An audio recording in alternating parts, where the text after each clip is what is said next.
بسم الله الرحمن الرحيم. الحمد لله والصلاة والسلام على نبيه وآله وصحبه أجمعين. In the name of Allah, the most merciful, the most gracious, and peace and prayers be upon His Messenger Muhammad. Our valued non-Arabic speaking guests, please make use of the simultaneous interpretation headsets provided by our hosts. أصحاب المعالي والسعادة، السيدات والسادة الكرام، حفلنا الكريم، السلام عليكم ورحمة الله وبركاته. أهلا ومرحبا بكم، وبسم الله نبدأ أعمال اليوم الثاني لقمة مجلس الخدمات المالية الإسلامية في دورتها 15، وخير ما نبدأ به يومنا هذا آيات كريمات من الذكر الحكيم يتلوها القارئ محمد بن سعيد معلوم.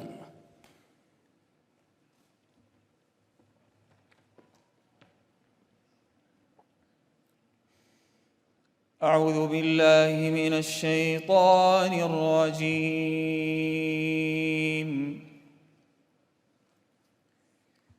بسم الله الرحمن الرحيم. الله نور السماوات والأرض، مثل نوره كمشكاة فيها مصباح،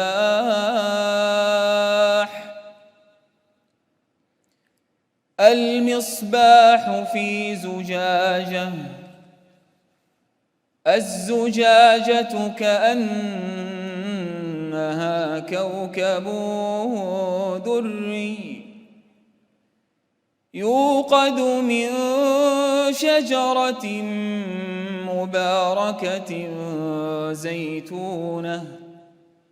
زيتونة لا شرقية ولا غربية، يكاد زيتها يضيء ولو لم تمسسه نار، نور على نور، يهدي الله لنوره من يشاء، ويضرب الله الأمثال للناس والله بكل شيء عليم. في بيوت أذن الله أن ترفع ويذكر فيها اسمه، يسبح له فيها بالغدو والآصال رجال لا تلهيهم تجارة ولا بيع عن ذكر الله وإقام الصلاة وإيتاء الزكاة، يخافون يوما تتقلب فيه القلوب والأبصار، ليجزيهم الله أحسن ما عملوا ويزيدهم من فضله، والله يرزق من يشاء بغير حساب. صدق الله العظيم.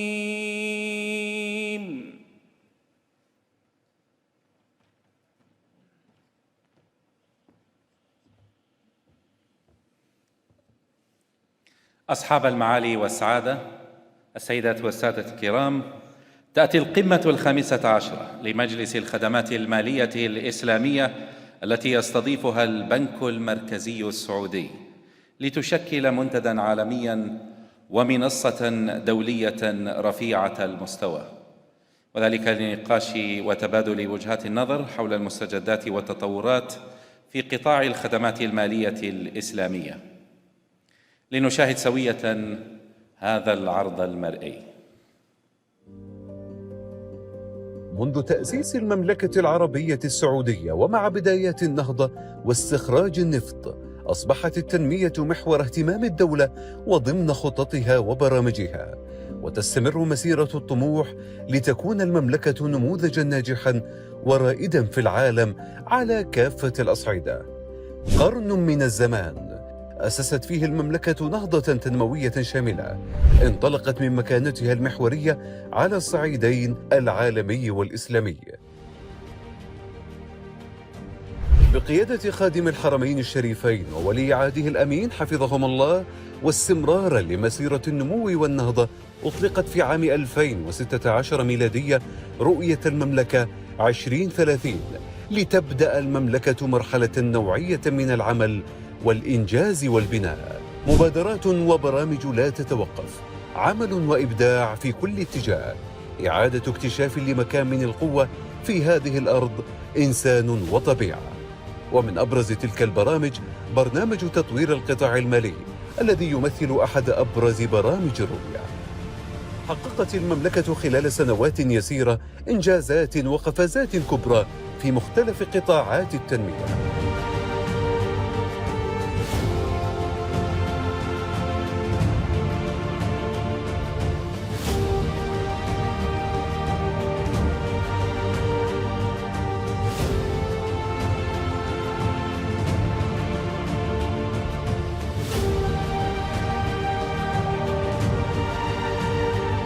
وسط هذه الأرقام والإنجازات تأتي المالية الإسلامية كأحد أبرز محاور النجاحات التنموية في المملكة، إذ تتبوأ المملكة المرتبة الأولى عالميا في أهم قطاعات المالية الإسلامية، وتبرز الأرقام والإحصائيات حجم تلك المكانة.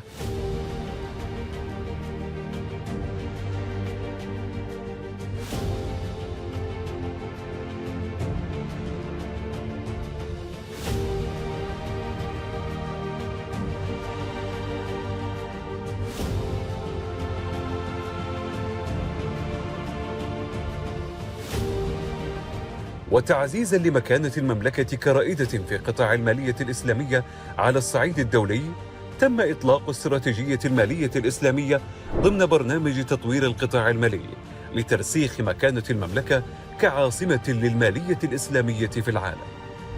وطن طموح واقتصاد مزدهر وهمة عالية ومكانة عالمية هي عنوان المستقبل مع رؤية المملكة 2030.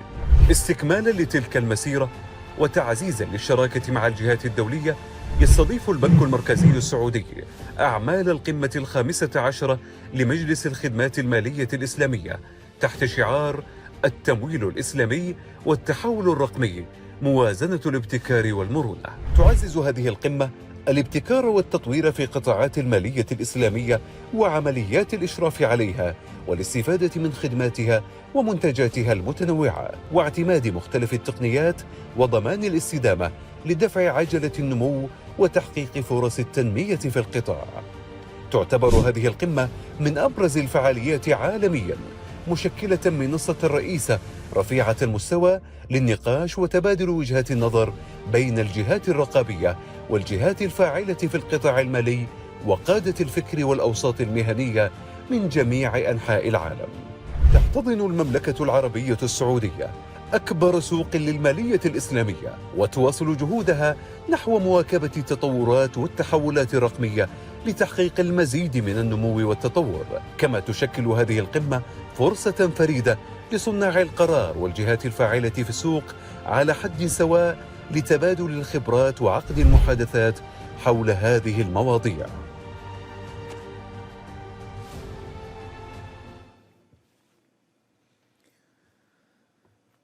أصحاب المعالي والسعادة، السيدات والسادة الكرام، نترككم الآن مع الكلمة الافتتاحية لسعادة الأمين العام لمجلس الخدمات المالية الإسلامية الدكتور بيلو لوال دانباتا.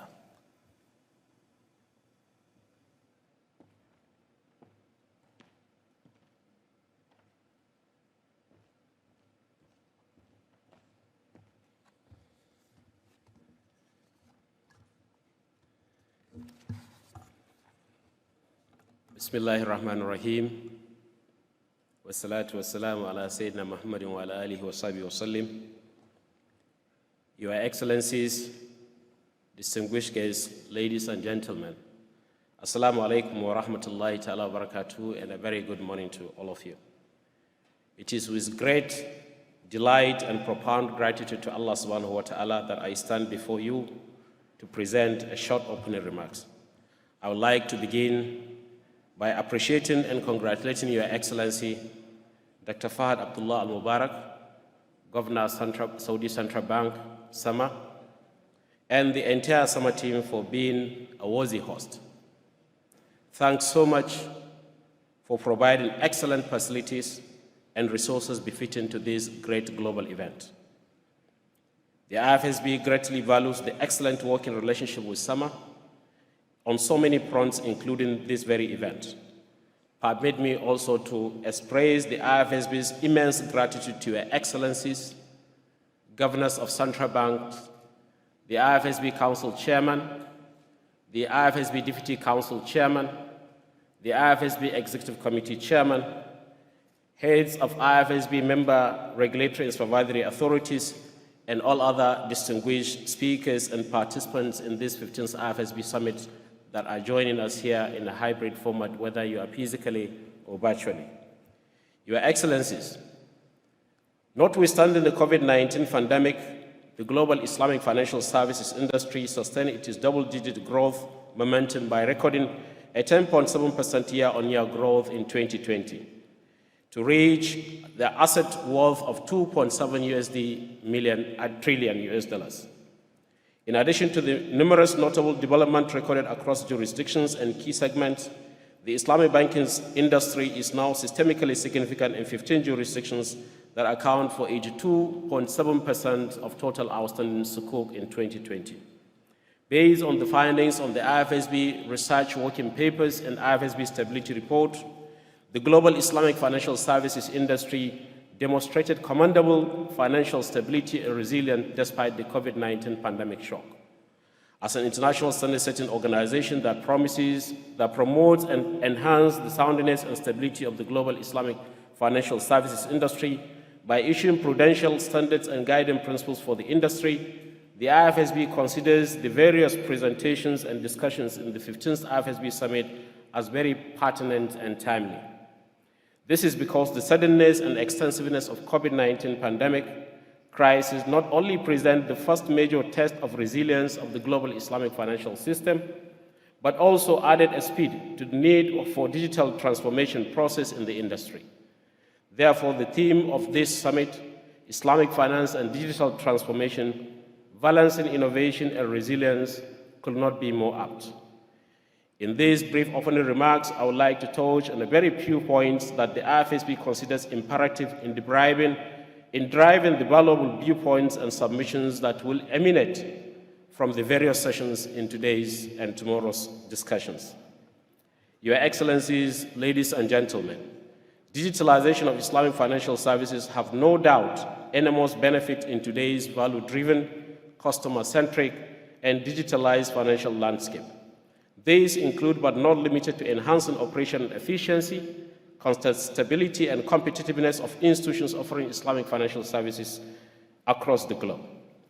These are very, very important developments in terms of reaching out to the micro, small, and medium enterprises by way of promoting financial inclusion and supporting effective compliance and supervisory oversight.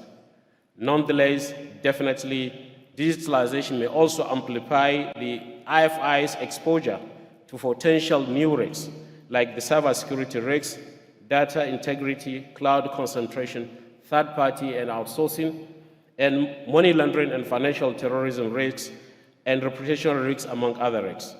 Specific risks due to the digitalization could also result from Sharia non-compliance, given the intricacies of Islamic financial services and products. All these risks may have taken and also threatened the global Islamic financial services system stability.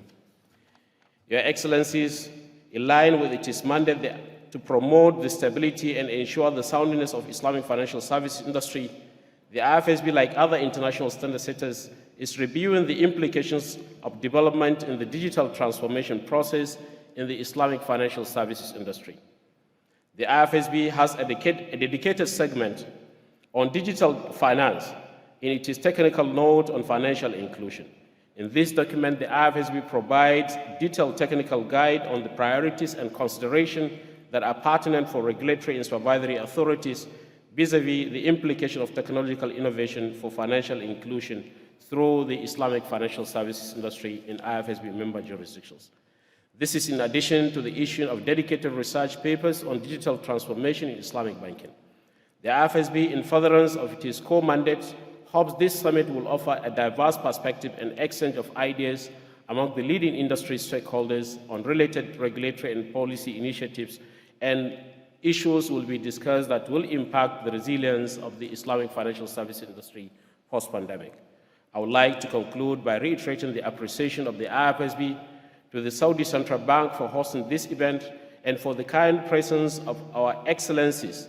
Particularly, this is a record number of high governors that attended the IFSB summit. We are really grateful and sincerely to all of you, your excellencies.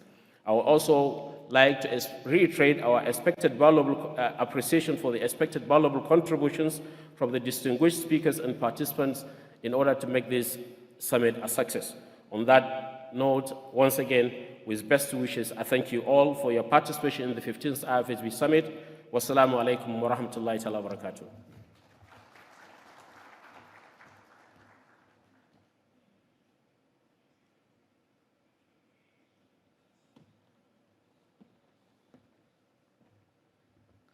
شكرا جزيلا سعادة الأمين العام. والآن يقدم معالي محافظ البنك المركزي السعودي الدكتور فهد بن عبد الله المبارك الكلمة الترحيبية للقمة 15 لمجلس الخدمات المالية الإسلامية، فليتفضل مشكورا.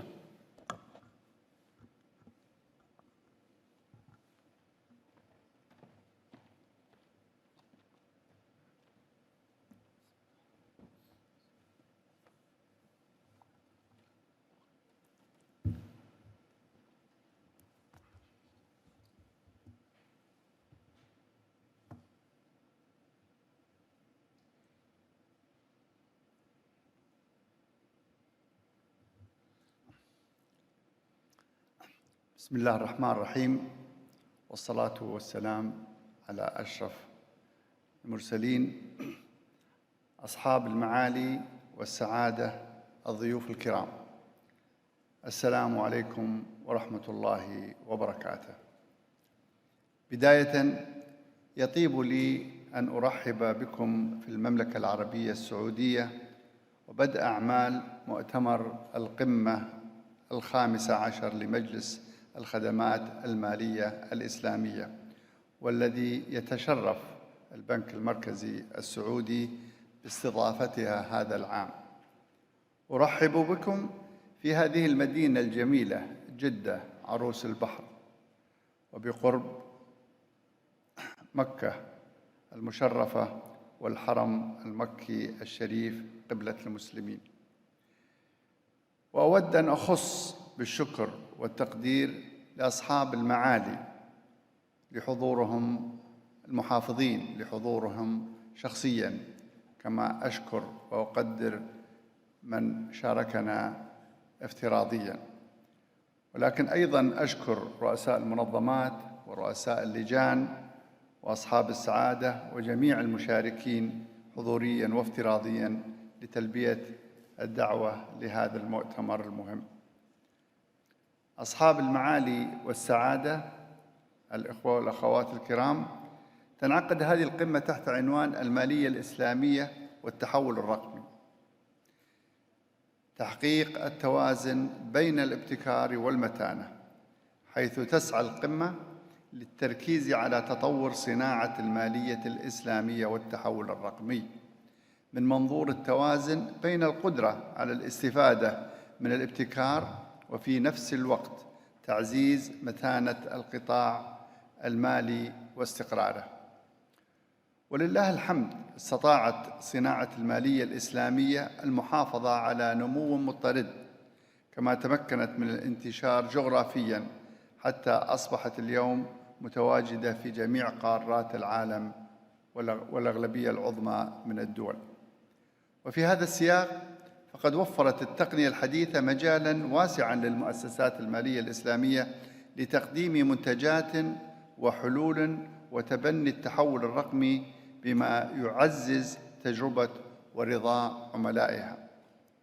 ومع أهمية هذه المزايا المتعددة إلا أننا يجب أن ندرك أنها تمثل تحدياً للجهات الشرعية الرقابية التي يجب أن تتعامل مع أي مخاطر قد تنشأ جراء استخدام هذه التقنيات، بما في ذلك مخاطر الأمن السيبراني ومخاطر غسل الأموال وتمويل الإرهاب وأيضاً خصوصية المعلومات.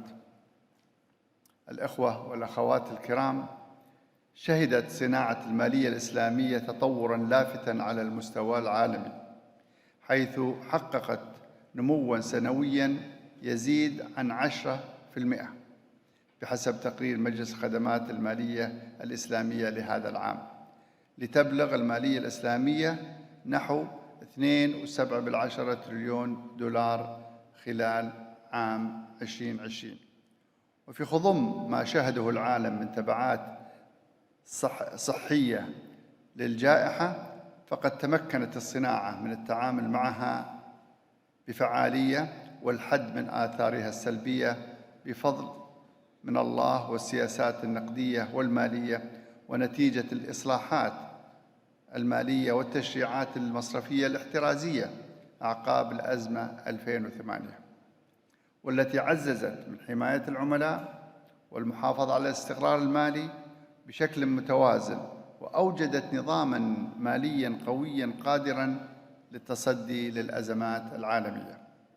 إلا أنه ومن أهم التحديات التي تواجه الصناعة المالية الإسلامية في المدى القصير هو التفاوت بين الدول في التعافي من تبعات الجائحة، مما يؤكد على ضرورة الاستمرار في التعاون بين جميع الأطراف من جهات رقابية وتشريعية ومؤسسات مالية، وتنسيق وتكامل بين السياسات المالية والنقدية.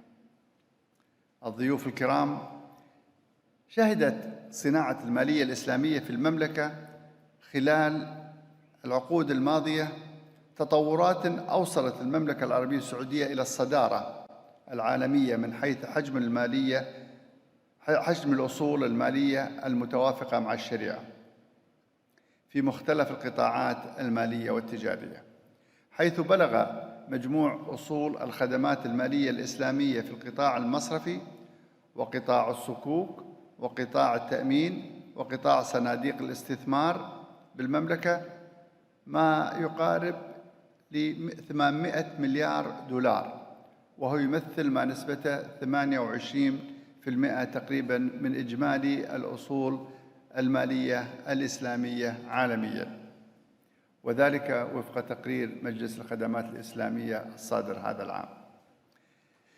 كما شهدت المؤشرات الرئيسية لقطاع المصرفية الإسلامية في المملكة العربية السعودية نمواً متسارعاً، حيث بلغ إجمالي التمويل المتوافق مع الشريعة ما يفوق عن 430 مليار دولار، بينما بلغ إجمالي حجم الودائع المتوافقة مع الشريعة 430 مليار دولار، وذلك بنهاية الربع الثاني من هذا العام.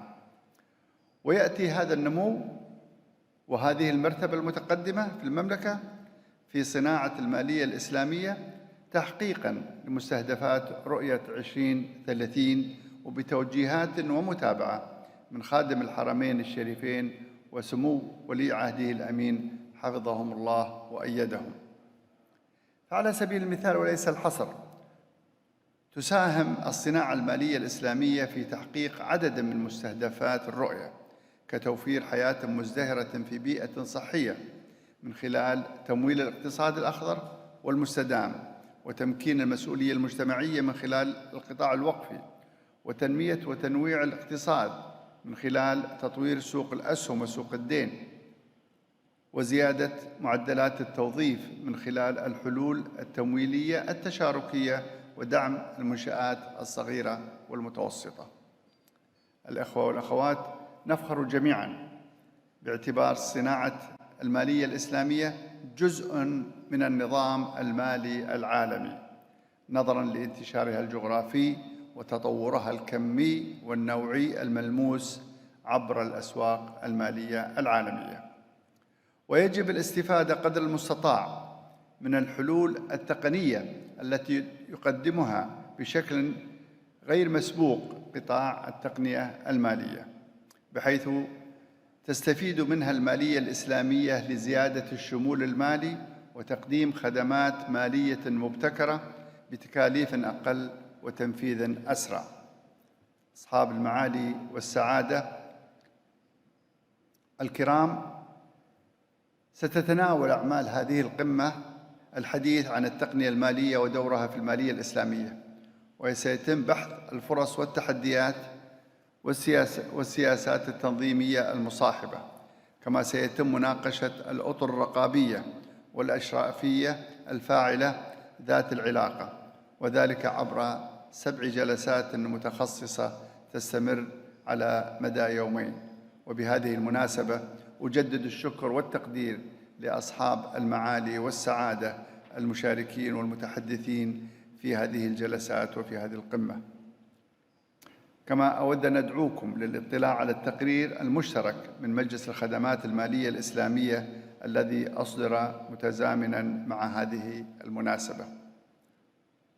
وفي الختام أجدد ترحيبي بكم جميعاً كضيوف للمملكة العربية السعودية التي تسعد باستضافة هذه القمة، وأدعو الله لمن أدى مناسك العمرة أو أن ينوي ذلك أن يتقبل الله عمرتكم ويستجيب دعواتكم وأن يعيدكم لدياركم سالمين غانمين، والسلام عليكم ورحمة الله وبركاته.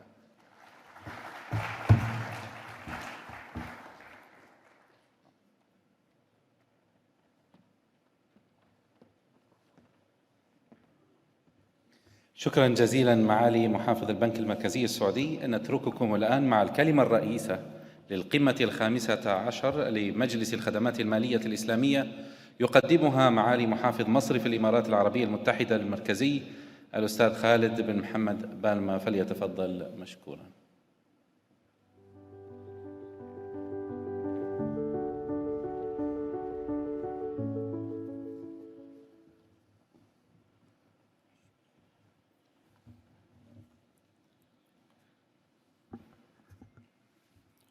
بسم الله الرحمن الرحيم. الحمد لله رب العالمين، والصلاة والسلام على نبينا محمد وعلى آله وصحبه أجمعين. معالي الدكتور فهد بن عبد الله المبارك محافظ البنك المركزي السعودي، أصحاب المعالي والسعادة، السيدات والسادة، السلام عليكم ورحمة الله وبركاته.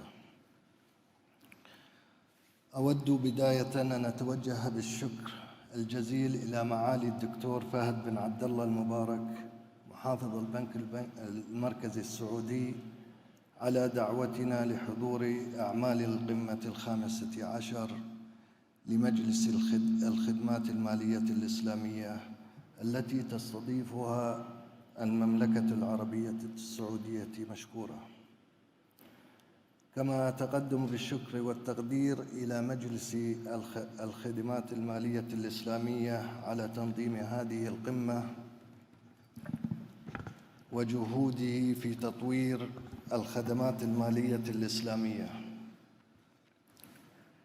يشهد العالم اليوم تحولات متسارعة ناتجة عما يعرف بالثورة الرقمية وتنامي استخدامها، والتي باتت تشكل متغيراً مهماً في الصناعة المالية والمصرفية والخدمات والمنتجات المرتبطة بها. فالتحول الرقمي أصبح واقعاً نعيشه على مستوى الأفراد والشركات والمؤسسات والدول، واقع غير طرق التواصل وتسيير الأعمال، بل غير حتى نمط الحياة بشكل عام. وأثبتت التحديات العالمية الأخيرة وجائحة كوفيد-19 تحديداً أهمية التحول الرقمي على جميع الأصعدة والمستويات. في الوقت الذي فرضت فيه تلك التحديات اختباراً مثيراً لمدى فعالية الحلول الرقمية، والتي شكلت بدورها محركاً أساسياً للتعافي الاقتصادي من تداعيات الجائحة على مستوى العالم. ويعد اختيار عنوان هذه القمة، وهو المالية الإسلامية والتحول الرقمي، ترسيخ التوازن بين المرونة والابتكار، انعكاساً للتطورات والتحولات التي يشهدها القطاع المالي في العالم، كما إنه انعكاس آخر للتحديات التي تواجهها المصارف المركزية لتحقيق التوازن بين متطلبات السوق ومواكبة المتغيرات العالمية والتطورات الدولية، وبين تحقيق الاستقرار المالي وحماية المتعاملين في دولها.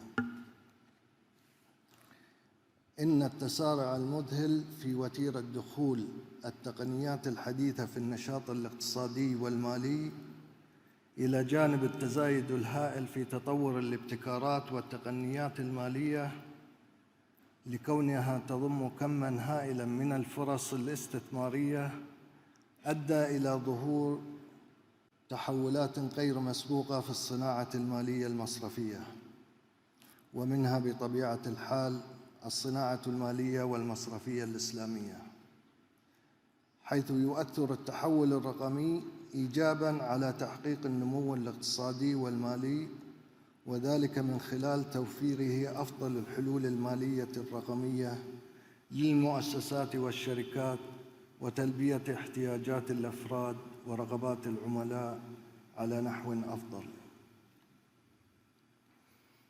وهناك حاجة ملحة إلى المزيد من العمل إلى جانب دراسة وتبني التكنولوجيا المبتكرة والبيانات الضخمة وتقنيات السجلات الموزعة والحوسبة السحابية واستخدام الذكاء الاصطناعي، والعمل على تعزيز الأمن السيبراني بما يخدم نظامنا المالي.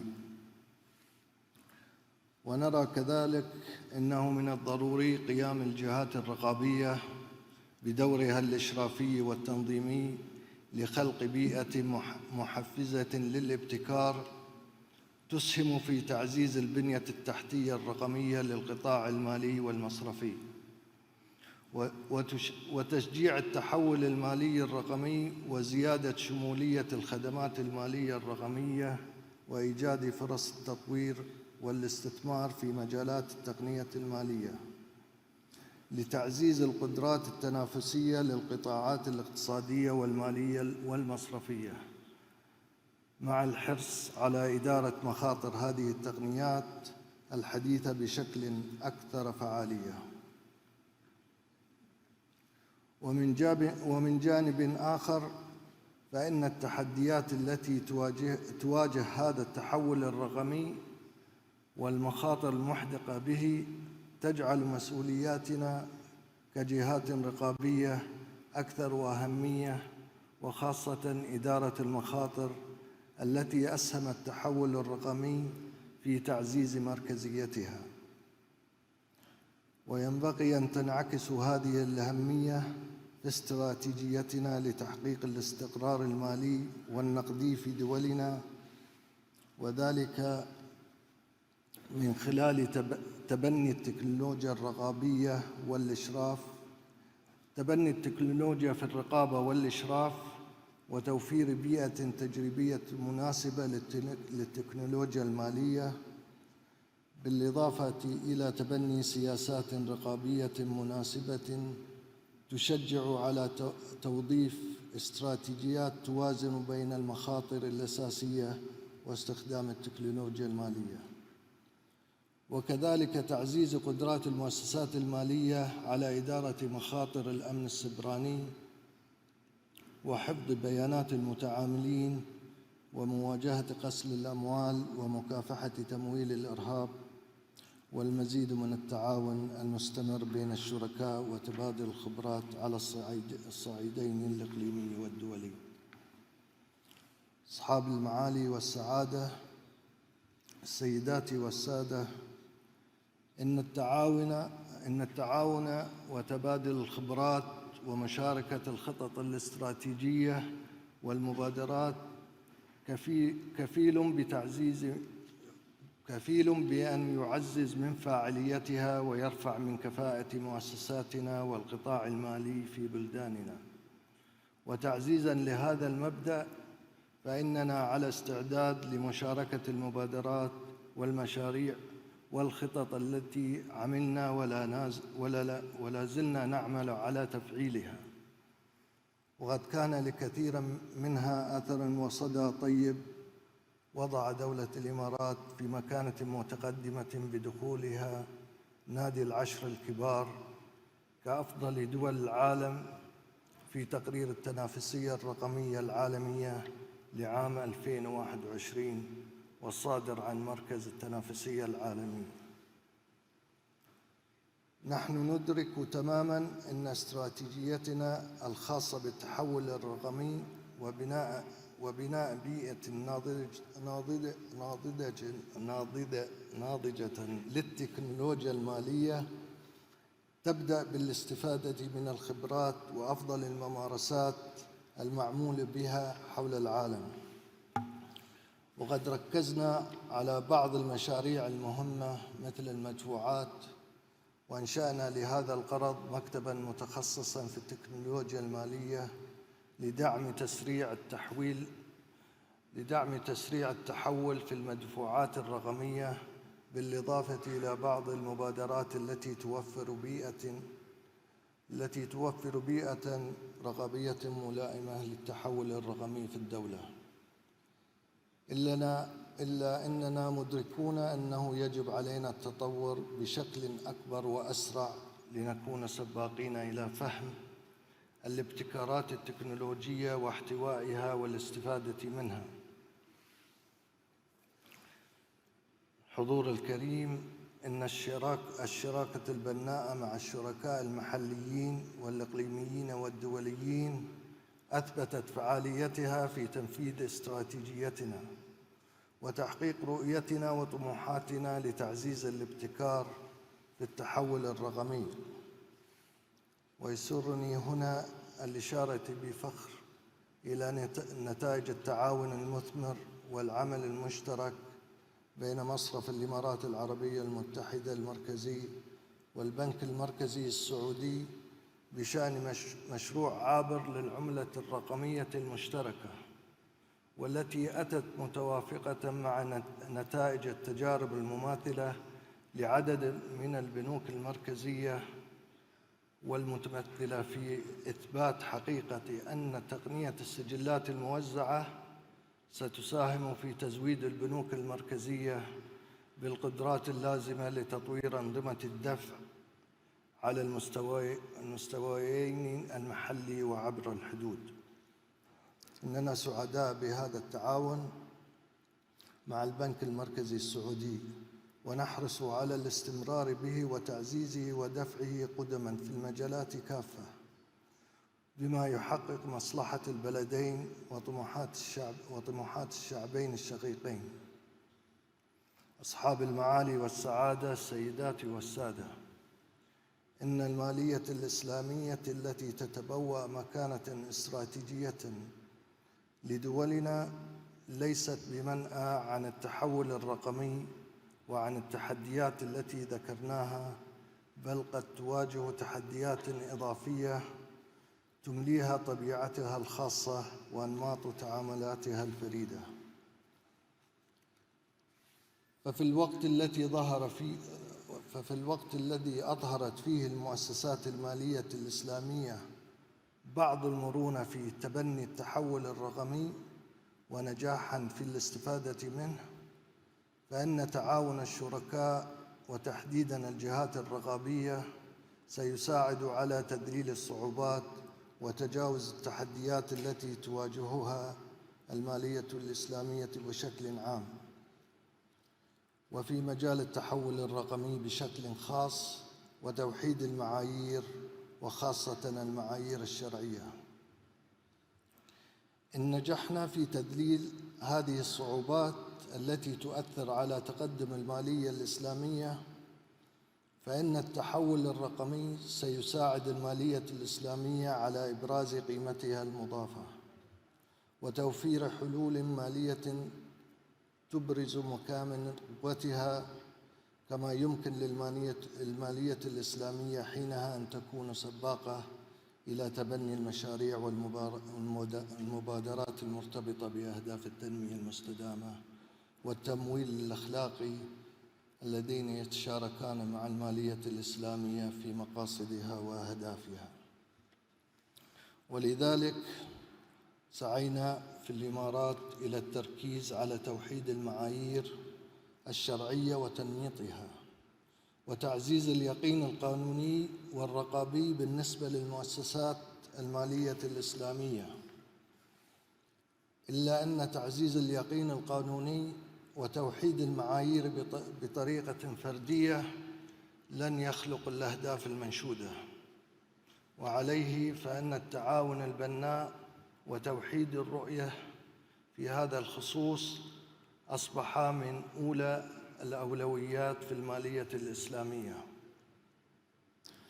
وفي ظل غياب أرضية مشتركة ووضوح تشريعي بالنسبة للمعاملات المالية الإسلامية وعقودها، يجعل من تبني التكنولوجيا المالية أمراً صعباً، إذ تحتاج الحلول المالية إلى درجة معقولة من الاستقرار واليقين التشريعي لتمكين التطور والابتكار.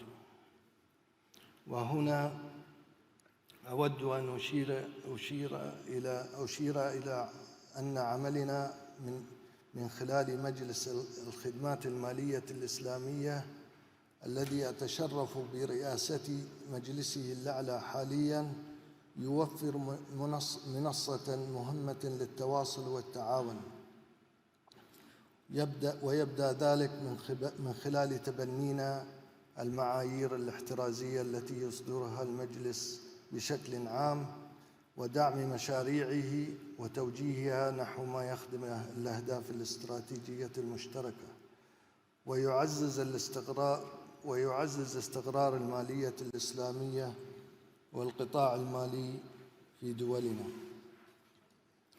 ويجب علينا أيضاً أن ندعم التحول الاستراتيجي لمجلس الخدمات المالية الإسلامية ليكتسب مرونة كافية ومستوى عال من الجاهزية لتلبية متطلبات الجهات الرقابية الأعضاء في المجلس وتطلعات المؤسسات المالية الإسلامية.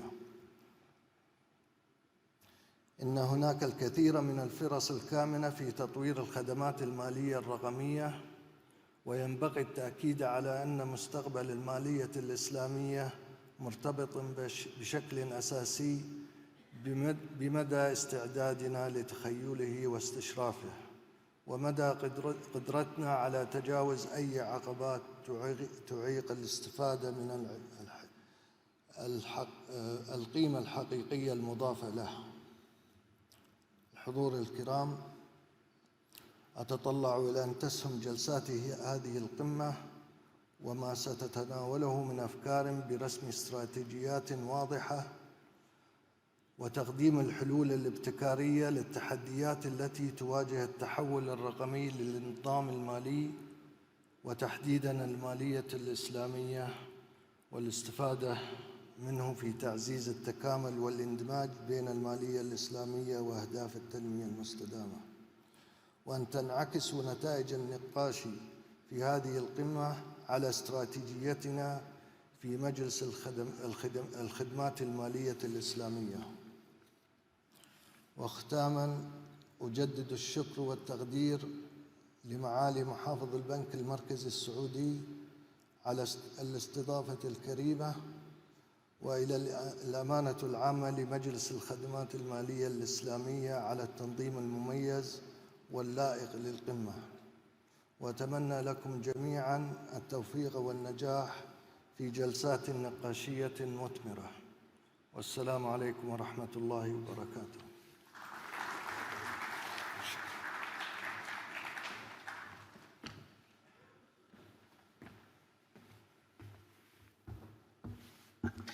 إذا نتوجه بالشكر الجزيل لمعالي محافظ مصرف الإمارات العربية المتحدة المركزية الأستاذ خالد بن محمد بالعمى، ومعالي محافظ البنك المركزي السعودي الدكتور فهد بن عبد الله المبارك، ومعالي الأمين العام لمجلس الخدمات المالية الإسلامية الدكتور بيلو لوال دانباتا. والشكر موصول لكم أنتم أيها السيدات والسادة الحضور. نتوجه الآن لاستراحة قصيرة لمدة 15 دقيقة فقط، ونأمل منكم الالتزام بالوقت والعودة بعد 15 دقيقة من الآن. Ladies and gentlemen, we're having a short 15 minutes break. Please be back here on time. Thank you. 15 minutes. Thank you.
Bismillahirrahmanirrahim. Let me begin by offering a profuse word of thanks for our hosts today, and especially Governor Fahad AlMubarak, the Governor of the Saudi Central Bank, for your tremendous hospitality today. The Kingdom of Saudi Arabia is, of course, known for many wonderful things that the world has benefited from, but Saudi hospitality is high amongst those lists of attributes. And today, Your Excellency, even those standards you have outdone by your hospitality today. Let me also in particular welcome and give my regards to the Governor of the Central Bank of UAE, who's also the Chairman of the Council, and to appreciate especially all the points that you made in your keynote speech. All my other fellow governors from different countries, it's a real pleasure to be with all of you today. And let me mention and let me appreciate the fact that Ifsb and Saudi Central Bank put this event together, because it is for governors of central banks, ever since the corona pandemic, I think a first such significant get-together of central banks definitely from the Muslim world, but also in general. So let me really thank you, the Saudi Central Bank, for your hospitality, and Ifsb for organizing the event today. I would like, as the chairman of the session, to use my time to make a couple of observations about how I see some of the key issues in the theme for the conference that focuses on digital transformation. And then in the presentations and speeches from each of the distinguished colleagues from other central banks, we will get into more depth. As housekeeping, I would request all of my colleagues to keep about 8 to 10 minutes for their intervention, so that afterwards we have some time for me to direct some questions to you, as well as for us to take any questions from the audience. But as chairman of the session, I had wanted to make a couple of observations. And my observations stem from the fact that we all, I think, have appreciated the choice of the theme for this conference on digital transformation of Islamic financial services. There are two parallel trends going on right now. One is, of course, digitization, but the other is Islamic finance, and they are both proceeding in parallel. I want to make an observation about why, first of all, it is so relevant for us to focus on this theme today. And my point is very simple. As I will shortly illustrate to you, financial inclusion is a goal that all central banks, I think, all countries have. But it is an area where countries of the Muslim world, I think, need particularly to do more. And I'll share some statistics with you that Muslims and people living in Muslim countries are particularly unbanked. That's point number one. Point number two is we know, even setting aside Islamic finance, that digital financial services help promote financial inclusion. So if you put these two thoughts together, the point that I want to make is that it is extremely important for all of us to focus on the digital transformation of Islamic financial services, because amongst other benefits, one goal that this will help to achieve is to promote financial inclusion in our countries, because in our countries, there is a lot of demand from the public, from the people, for Sharia-compliant ways of accessing the financial system. Now, let me illustrate first of all, the point about financial inclusion. According to research done by a UK-based digital banking platform, Algebra, about 800 million of the roughly 1.7 billion unbanked adults globally are Muslim. In other words, according to the research done by this institution, of all unbanked adults in the world, roughly half are Muslim. Furthermore, 72% of the unbanked population in the world resides in OIC countries.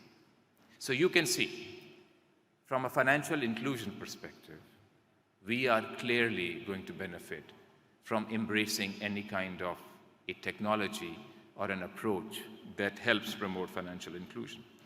At the same time, Muslim countries, I believe, are particularly well positioned to embrace digital financial services. And why do I say that? Because the profile of the customer base is very amenable. Let me explain what I mean. The median age of Muslims worldwide is 24 years compared to 32 years globally.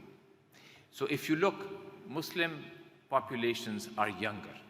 Younger people are a better customer profile for embracing digital financial services. In addition, 15 among the top 59 countries with smartphone penetration are OIC member countries. In other words, not only working on this intersection of Islamic finance and digital finance has benefits, Muslim countries also are very well primed to embrace this approach. So if the benefits of such an approach are very clear, and let me also say, because Sharia compliant finance compared to conventional finance has a lot more documentary requirements, where areas such as fintech, artificial intelligence, technology, filters can particularly be useful to automate a lot of this work. So if it is very clear that the intersection of this work is all helpful for us, what are some of the areas where we need to work to take this forward? I want to mention two areas. The first that I want to mention is that digital finance needs technology. Now, I mentioned that cell phone penetration is high in many of the countries that we represent. But if you go beyond cell phone penetration and you look at broadband access, and you particularly look at some of the larger countries that are members of the Ifsb, you would agree that that is a challenge. And let me again share with you some statistics in terms of the availability of technology, and particularly broadband, particularly in those sections of our societies where people are not as well off to be able to afford broadband. About 87% of the population of developed countries have internet access, but when you look at developing countries or least developed countries, that number falls to 19%. So one area where we need to focus, I think, to make this intersection feasible and meaningful is technology. And there was a survey done by the Global Islamic Bankers Survey conducted by Sibafi, and that indicated that slow adoption of information technology is one of the major concerns for Islamic banks around the world. So the first area which I find that we need to work on is technology in our respective countries. The second area that I want to talk about that would help with the transformation, the digital transformation of Islamic finance, is the area of standard setting. And I think this is an area where IFSB can particularly play an important role. What do I mean by this point? If you look at conventional banking, and if you look at the world of fintechs as well as digital banks, you will see that there are many examples of ideas and companies out there that transcend borders. If you have a good concept, and if it works in one emerging market, it can also generally work in other emerging markets as well. And you see this with many of the leading fintech companies and banks that are disrupting conventional finance. Well, when we apply the same idea to Islamic finance, one of the roadblocks that we come up against is the lack of common standards. Because what may be Sharia compliant in one country, whether when you're talking of a fintech, may not be so in another country. So compared to conventional finance, if Islamic digital finance is to have the same trajectory for growth and to benefit from the same economies of scale that conventional digital financial services can have, we need really to redouble our efforts on trying to have global standards with regards to Sharia-compliant digital financial services. In this area, the role of IFSB is key, and I encourage the IFSB to consider setting up a technical working group to specifically look at this issue as to how adoption of common standards can help promote the growth of fintechs that cater to Sharia Islamic finance. A related point in this regard is how do we move beyond IFSB's standards from being purely voluntary to finding some way that countries actually do adopt them and there is some way of monitoring them. Because if we do not take that extra step, we will not create the space where fintechs that are focused on Islamic finance can expand across borders, which I think we should seek to do. Now, I want to just end with a quick anecdote about the importance or the illustration of how if you provide a digital opportunity on Islamic finance, the growth can be a lot more than you think. And it's an example that comes from Pakistan. In Pakistan, as you know, it's a large country, 5th largest in the world, and when you look at the conventional banking industry, about 20% of total assets are Islamic finance assets or Sharia compliant assets, and it's registering tremendous growth around 30 to 40% year on year. But it's about 1/5 of the size of the total asset base or even the deposit base of the banking system. Recently, the State Bank of Pakistan launched an innovative initiative to digitally onboard the diaspora, the overseas Pakistanis living outside, which we estimate around 7 to 9 million. This is an initiative called Roshan Digital Account, purely digital experience, okay? No conventional banking. You open an account remotely, there is the complete customer due diligence done based upon our centralized ID database. There is the KYC done. Point I want to make is the following. When we launched this initiative, we made a conscious effort that we are going to offer Sharia-compliant financial products at the same time that we offer the conventional savings products. And while in our conventional banking system, 1/5 of the assets are in Sharia compliant, under Roshan Digital Account, under which when we launched this, already $2.7, $2.8 billion has been sent by overseas Pakistanis in about 1 year. 1/2 of the total saving instruments are Sharia compliant. So my point is that I think Pakistan's case illustrates that if you offer something at the intersection of digital finance and Sharia compliant finance, the growth and the demand can really be explosive. Now with that, let me then turn to starting off with the panel discussion today. I will request each of my counterparts to try to limit to 8 to 10 minutes. At the end, after all the remarks are finished, I will ask one question to each of the governors. And that question is going to be, and I'm saying this now so that you have some time to think about it. What do you think about ways in which the IFSB can take a leading role in digital transformation of the Islamic banking industry? Any specific thoughts or suggestions that you may have to this effect? So let me therefore begin by our first speaker today is going to be the governor of the Central Bank of Sudan. Is he here? Mr. Mohamed El-Fayed Zain Al-Abidin.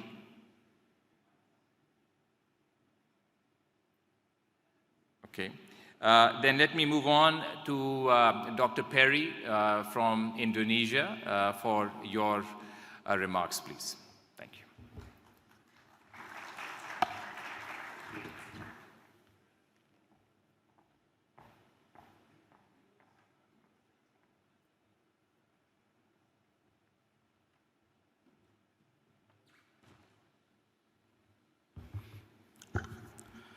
Bismillahirrahmanirrahim. Assalamualaikum warahmatullahi wabarakatuh. Alhamdulillahirabbil alamin. Wassalatu wassalamu ala asrofil anbiya'i wal mursalin wa ala alihi washabihi ajma'in. Amma ba'd. Let me start by my deep appreciation. Thank you for Governor Fahad AlMubarak. Your kind invitation and appreciation to us to be here. 20 months I've been away because of COVID, but alhamdulillah, I did Umrah. Thank you, your kind. Well, I'm admiring you, that you already setting, Your Excellency, how the digital already transforming the financial services everywhere. Not only in Saudis, also in Indonesia. And I learned a lot from Governor Khaled. Cross-border transformation. And even asking how the central bank need to transform on central bank digital currency. Let me just share my humble experience in Indonesia. How the people, the Muslim world benefit from digital transformation. This is the theme that I want to share from my country, Indonesia. And indeed, the digital transformation can benefit the people. Dr. Reza, not only financial inclusion, economic inclusion. That's the theme that I want to share with you. How Indonesia transforming the digital and financial services, payment system, and benefit from the economic and financial inclusion. Next slide, please. We are growing very fast in digital transformation. E-commerce, this year growing by 52.6%. Never seen before. Very fast. Marketplace is growing. Digital banking, growing by 38.8%, the red bar. Digital banking transforming. About 15 banks, Excellency, already transforming of digital. In the old days, we have to go to the bank. Now, even in my room, I can transfer, I can do anything of financial service through my room, everywhere. Even when I going to diving. Fintech, payment, growing about 32.2%. This fast growing over only the past 3 years, Excellency. Why? Next slide, please. In May 2019, 10 months before the COVID, we at Central Bank issuing our vision of digitalization of the payment system in Indonesia. Bold reform, end-to-end. First vision, we want to use digital transformation of the payment system to integrate the ecosystem of the economic and financial service. We do not want shadow banking in Indonesia. So we use digital payment to integrate the national digital economic and finance. Second, we want to put transforming the digital banking because Indonesia, Dr. Reza, is still bank-based. So we need to transform the digital banking. But how to interlink the digital banking, the fintech, The fourth, the balance between innovation and stability, customer protection, cyber, but five, cross-border. We have a bold reform, five main initiative, end-to-end process. Next slide, please. What is the key? On the right, number one, we already transforming the quick response. We introduced in August 2019, the only standard for quick response, QR Indonesian standard. This is the global standard, excellency, but we adopted for Indonesian, for QR Indonesian standard. Dr. Reza, how many SME already putting in the platform digital through QR Indonesian standard? 12 million now. 12 million SME already being put on the digital. Second, open banking. We introduced open API, application programming of the payment system. Same language for any financial services for digital. What we call it, SNAP. Standard National for Open API Payments, open banking. So whatever the service by whom using the same language, national standard. The third, we introduced the retail fast payment, 24/7, real time, and now already transforming. And fourth, we reform our regulatory industry. We consolidate. In the past, it's very fragmented. Now we already consolidate and to end. Digital banking, fintech, e-commerce, all of them are interconnected. The whole system. This is what we have been doing. Next slide, please.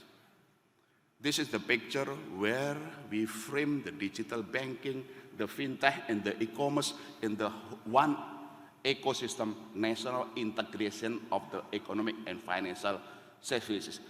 No shadow banking. All of them are under overall regulation, end-to-end process. Next slide. This is when I want to share. Indeed, digital transformation, including the payment system, can benefit for Muslims. Remember, Indonesia, 270 million Muslim. How many use the cell phone? 350 million. How many the connection through internet as well as the mobile? 150 million. So already get used.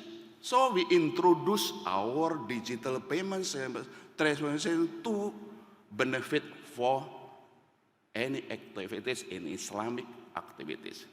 We introduced QR Indonesian standard even in the Islamic boarding school. Excellency Governor Fahad, Indonesia Islamic, we call it pesantren, Islamic boarding school. Not only the center of education, but also the center of the economic business. Even we already have association of economic and business among the pesantren, the Islamic boarding school. So Islamic boarding school in Indonesia now have two functions, education and economic business.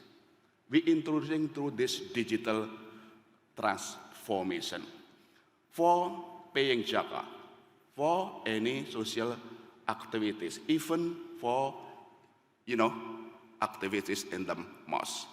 So digital transformation benefiting for the people, for the Muslim country, for, transforming the activities from the traditional into more digital. Next slide, please. This is where the inclusion of the economic and finance come forward. Digital payment system, digital transfer, we already introduced. 12 million SME, boarding school, the economic business, we help them to put in the platform of the e-commerce and also on the digital through QR Indonesian standard and others. We do that. Next slide, last slide. For also mobilizing the productive work through the fintech. So we introduced this digital transformation model of the Islamic social finance, the akad productive, pojaka, and so on. So we do this because this can benefit for reaching from the waqf and nadir and mobilization of the fund. Because small, donation or small participation can be benefit. In closing, I answer your question, Dr. Risa. Yes, indeed, digital transformation can transform not only financial inclusion, economic and financial inclusion. This is where actually then digital transformation can uplift the Muslim world. Thank you. Wassalamualaikum warahmatullahi wabarakatuh.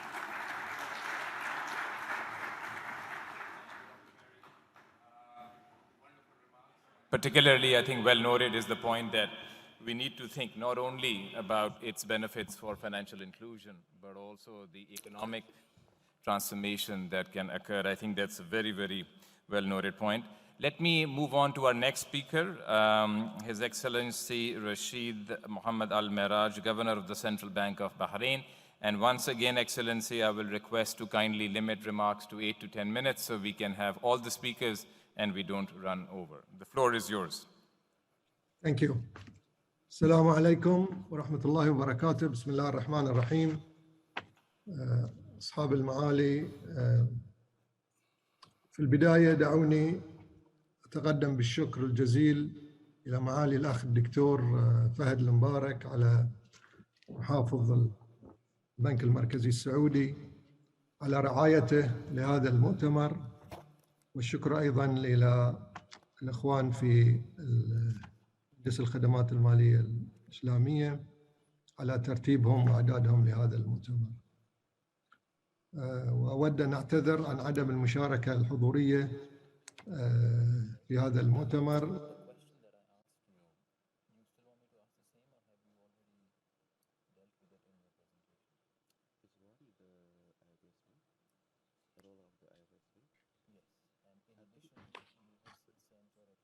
عفواً، بأن أعتذر عن عدم تمكنني من الحضور شخصياً في هذا المؤتمر، لكن يعني محظوظين أنه تطور التكنولوجيا أصبح بإمكان أن احنا نساهم ونشارك ويكون لنا حضور ولو عن طريق الفيديو.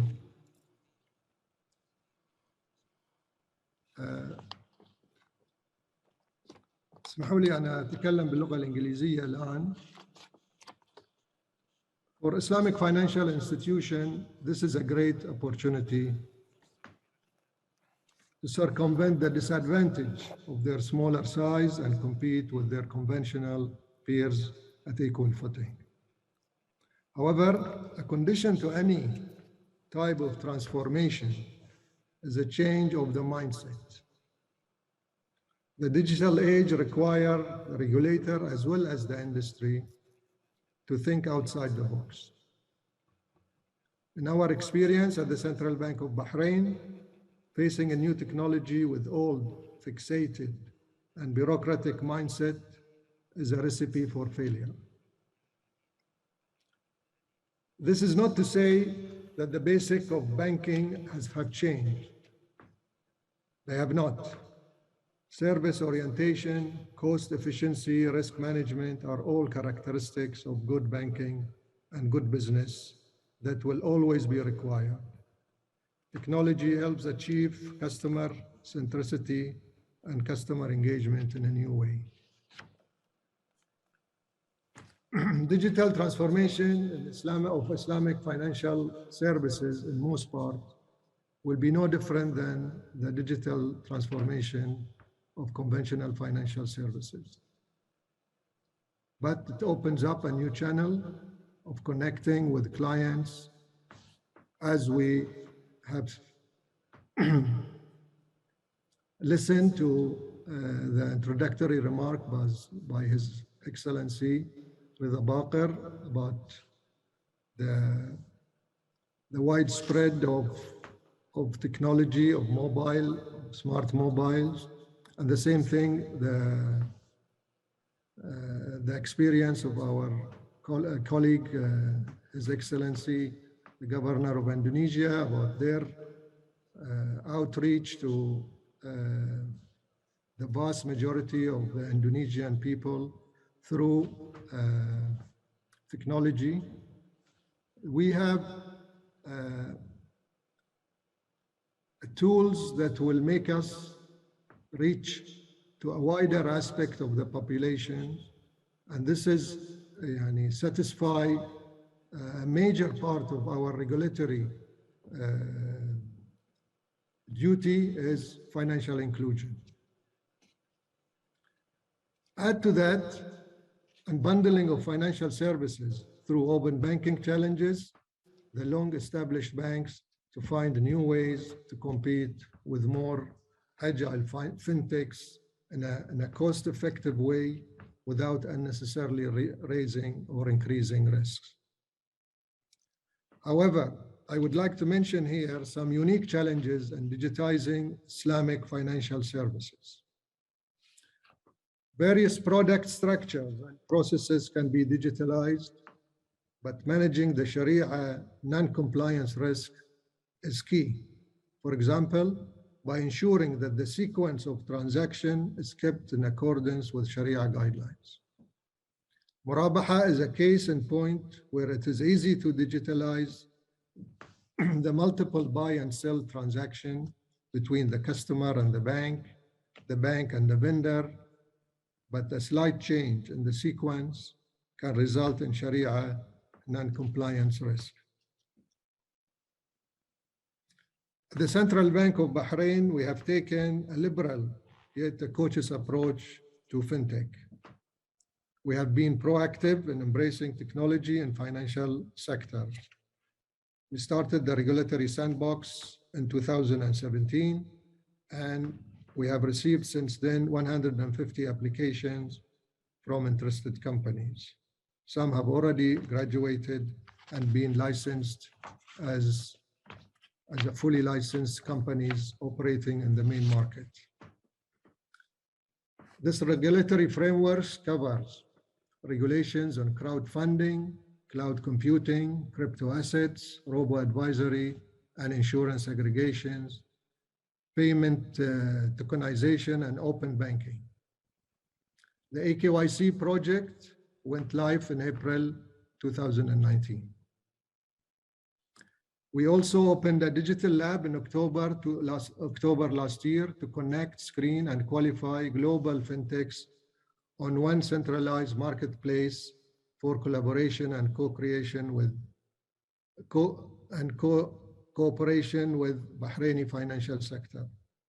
Currently, there are 3 Sharia-compliant fintech companies that are part of the CBB regulatory sandbox in areas of robo-advisory, tokenization of real assets, and digital banking solutions. Finally, there is a fundamental duty for the regulator with respect to unsophisticated investors, depositors, and customers. We have to tread a very fine line between attracting market players to the financial services sector through business-friendly regulations and safeguarding the interest of the general public. I thank you for giving me this opportunity, and I'm looking forward to listen to your remarks later on and during the session. Thank you. Thank you, Governor. Thank you, Governor Rashid.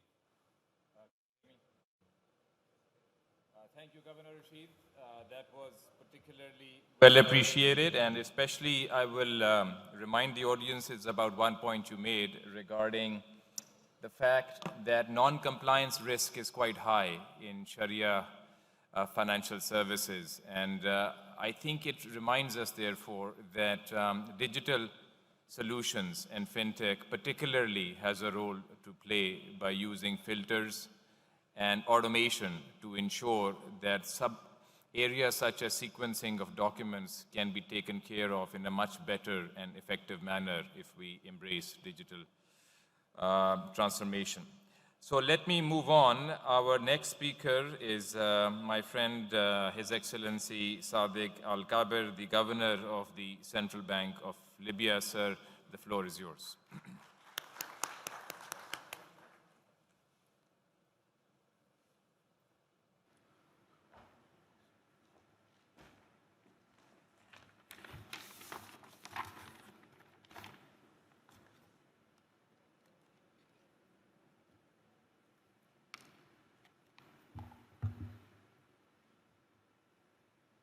بسم الله الرحمن الرحيم.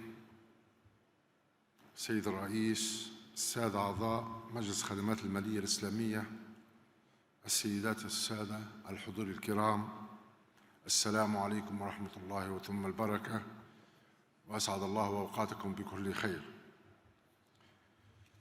في البداية أتوجه بالشكر لكل عاملين على إنجاح هذه القمة الخامسة عشر لمجلس خدمات المالية الإسلامية، وأخص بالشكر معالي الدكتور فهد بن عبد الله المبارك محافظ البنك المركزي السعودي، وكذلك معالي الدكتور بيلو دنباتا الأمين العام لمجلس خدمات المالية على دعمهم لهذه القمة والإشراف على هذا التنظيم المتميز.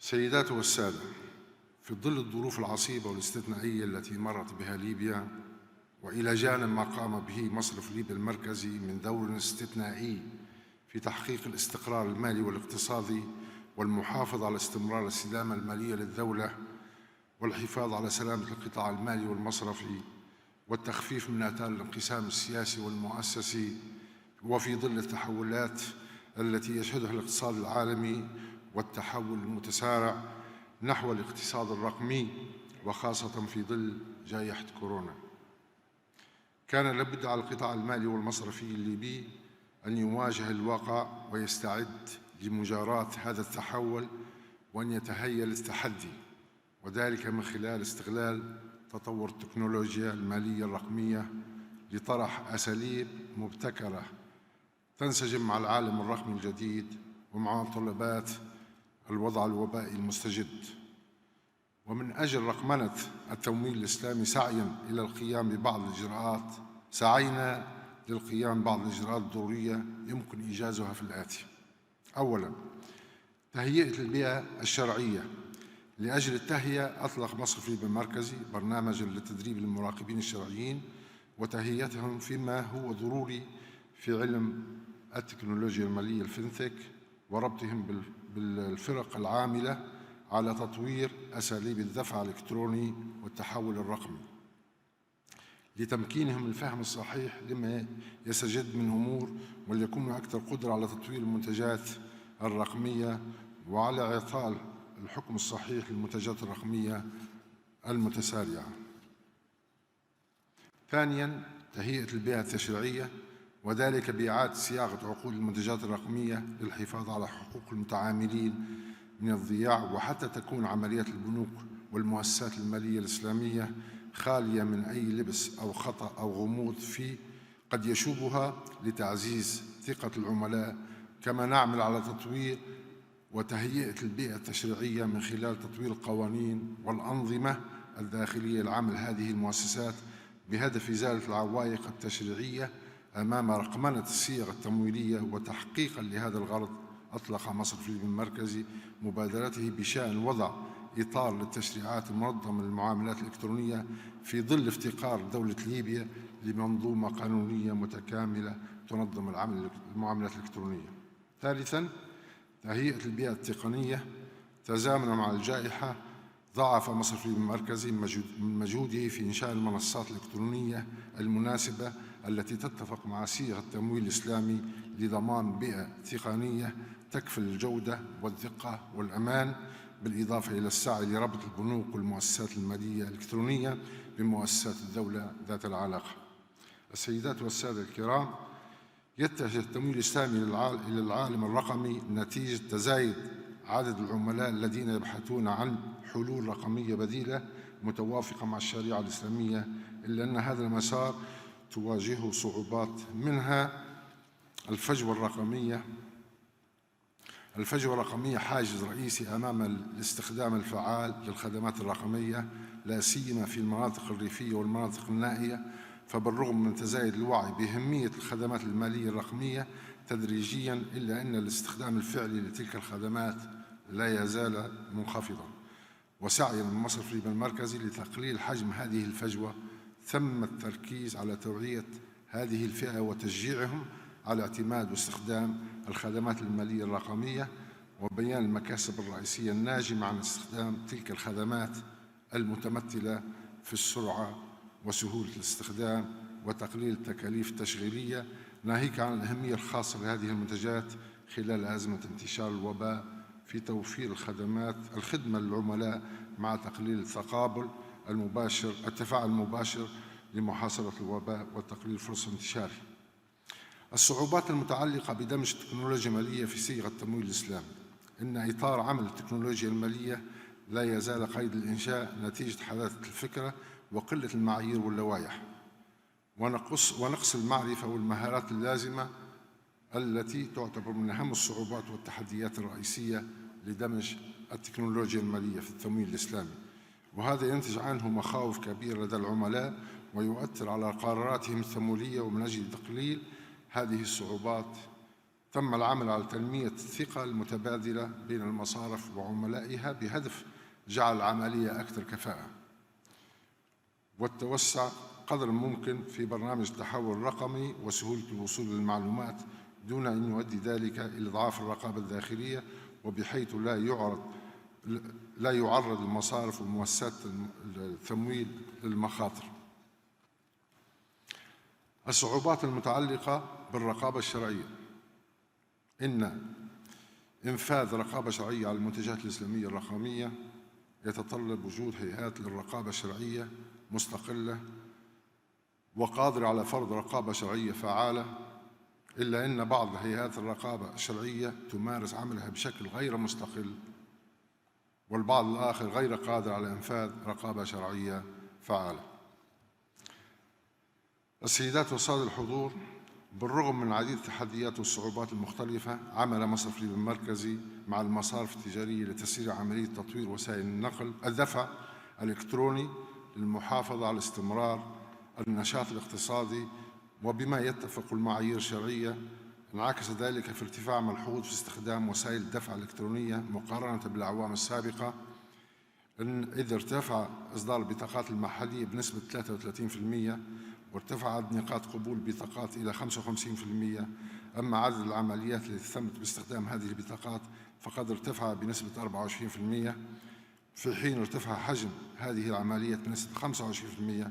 وقد صاحب ذلك ارتفاع التوزيع الجغرافي لقبول هذه البطاقات بنسبة 47% في المنطقة الغربية من ليبيا، و119% في المنطقة الشرقية، و170% في المنطقة الجنوبية، ناهيك عن الارتفاع في نسبة إصدار البطاقات والمحافظ الإلكترونية إلى نسبة 24%. مع التنويه هنا إلى أن كل تلك المنتجات والخدمات تقدم للمواطنين بناء على فتاوي هيئات الرقابة الشرعية لضمان توافقها وأحكام الشريعة الإسلامية. ختاماً، إن المناخ الإيجابي والاستقرار النسبي التي شهدته بلادنا ليبيا بعد تولي حكومة الوحدة الوطنية إدارة البلاد ساهم في إطلاق مصرف المركزي بالشراكة مع الحكومة عديد المبادرات التي تستهدف تحريك عجلة الاقتصاد، ما سيكون له أثر فعال في إفساح المجال للمنتجات الإسلامية الرقمية لتنال حصتها في تمويل الأنشطة الاقتصادية. ونتطلع لمد جسور التعاون والتنسيق والاستفادة من تجارب المؤسسات المالية الإسلامية الدولية الرائدة ومن تجارب الدول الصديقة أعضاء المجلس. السادة الحضور الكرام، أكرر شكري للقائمين على إنجاح هذه القمة، متمنيا لأعمالها، ولكم كل التوفيق والنجاح، وشكر لحسن الاستماع. والسلام عليكم. Thank you, Governor Sadiq. Very, very helpful remarks. And in particular, I think we should take note of what you mentioned about the digital gap and the divide, especially between the rural and urban areas. And also, I think the very important point you made about the lack of standards and how that is an area that many countries would benefit from if there is work on that front as well. Before I turn to the last invited speaker for today's panel, I want to give two reminders. One, to the audience, to remind yourselves about the poll that will take place right after the invited speeches for this panel. So if you want to get your mobile phones ready to be able to participate in the poll. And second, to remind my fellow panelists of the question that I will come to you, which is about how can the IFSB take a leading role in digital transformation of the Islamic banking industry. So let me now turn to our last invited speaker for the panel, His Excellency Tahir bin Salim bin Abdullah Al Amri, the Executive President of the Central Bank of Oman. Sir, the floor is yours.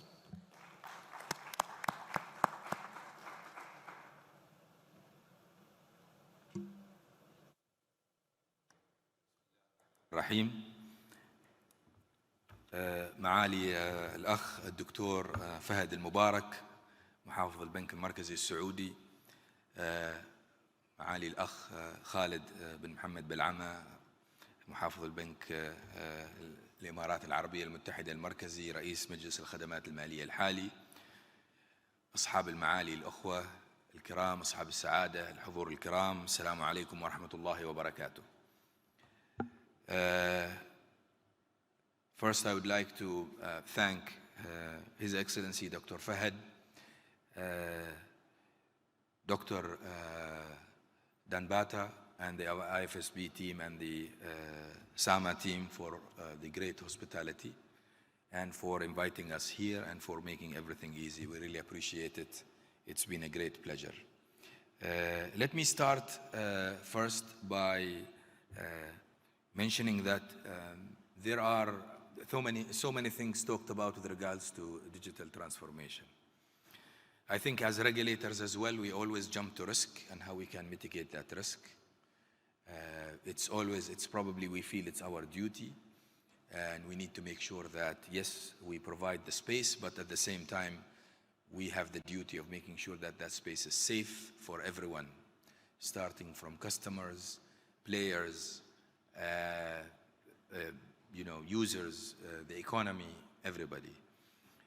So I try to, as much as I can, and even practically avoid thinking about so many risks, because I believe that sometimes stops us from giving the opportunity for people that have innovative or different ways and means. The other thing is, when will it all happen? I think we always talk about it's coming.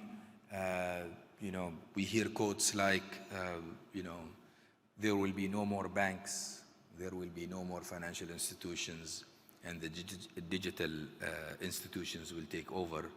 But I think I remember, because I used to be in my previous part of my career, I used to be involved a lot with oil and gas. And I remember 20 years ago or 30 years ago, people say, you need to plan because oil is going to run out in 20 years or in 10 years or in 15 years, and therefore you will have no revenue. And here we are again. If somebody asks, they will say in 20 years, the oil will also run out and things will. But I think because of technology, because of how things move, it's not as simple as that. So I don't believe that institutions will disappear just like that.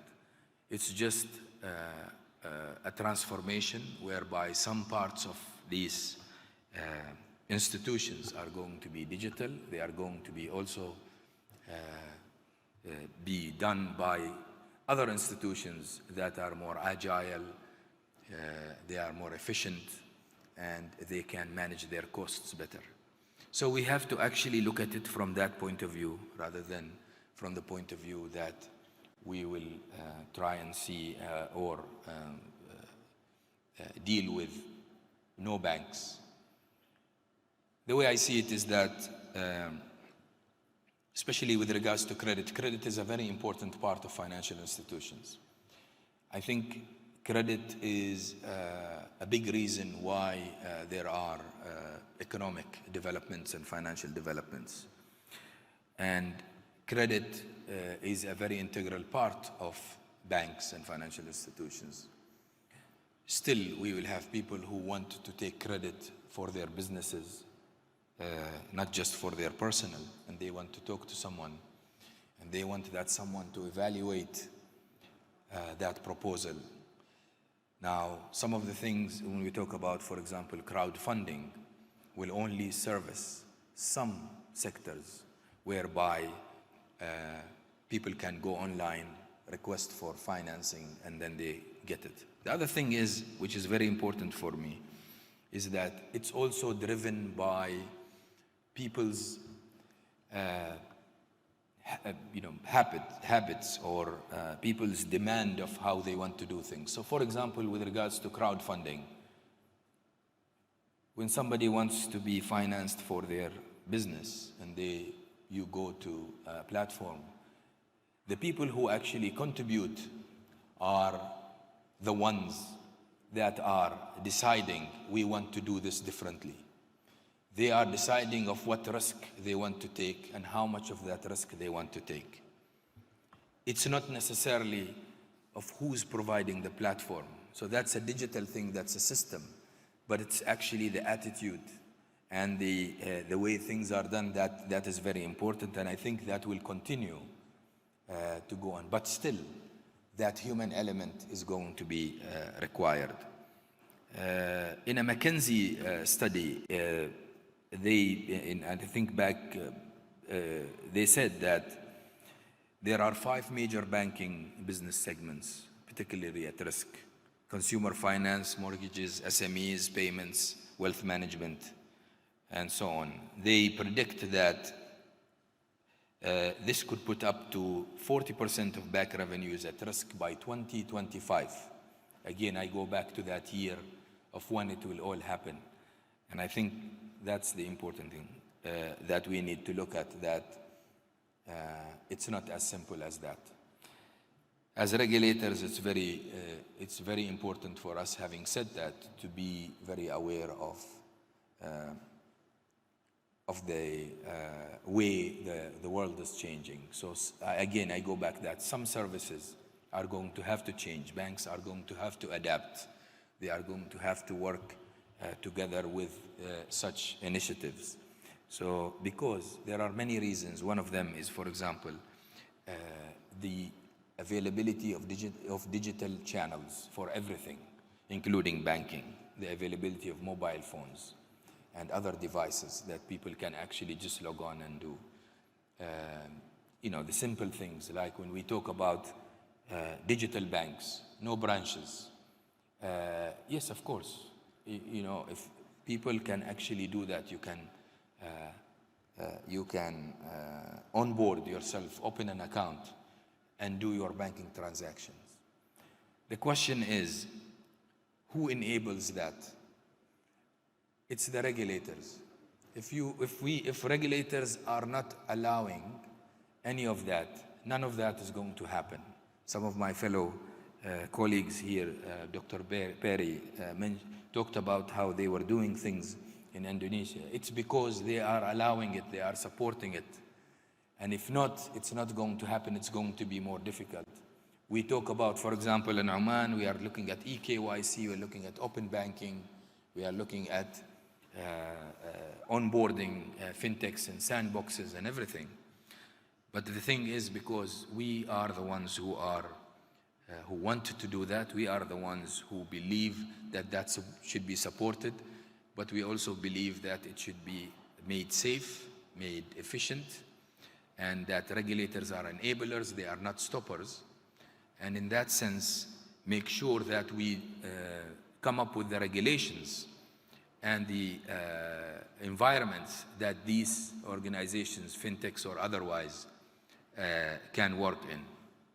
The issue also that I needed to highlight, I don't know how am I doing with time, Reza. Yeah? Very good.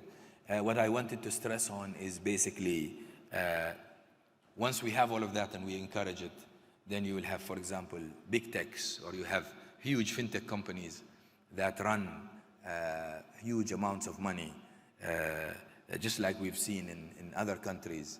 I think I have an example here of Korea, where they have this cacao bank in South Korea, which is now having, I think, some 17 million customers, which is makes it the equivalent of the second largest bank in Korea in terms of customers.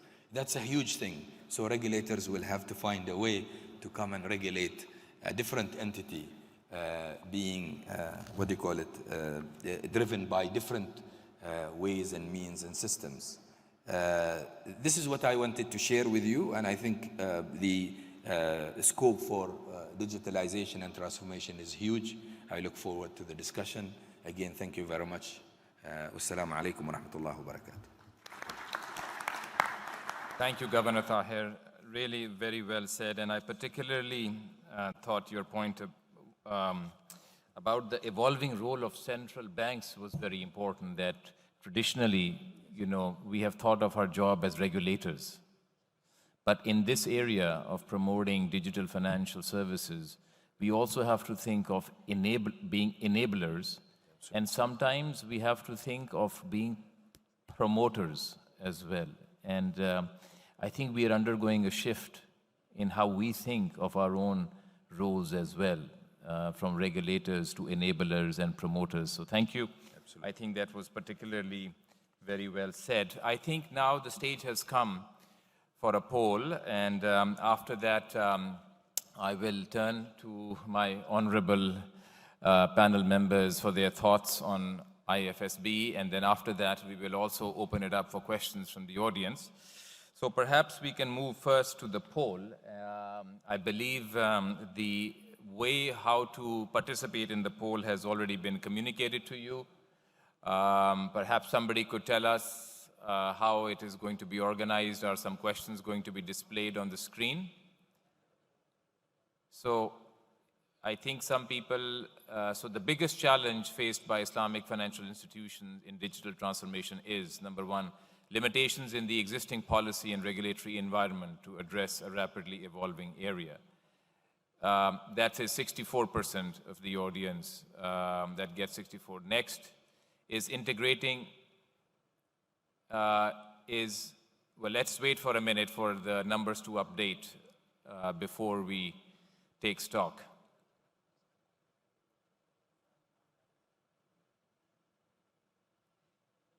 So I think limitations in the existing policy and regulatory environment is still the number one reason on the minds of the audiences. Then with some, I think, sharing between lack of skilled human resources as well as integrating Sharia compliance mechanisms within technology and automated tools, a point that was also made by one of the speakers as well. So thank you for the poll. Let us now move on to a panel discussion. And we had proposed a question to begin with, but I would really ask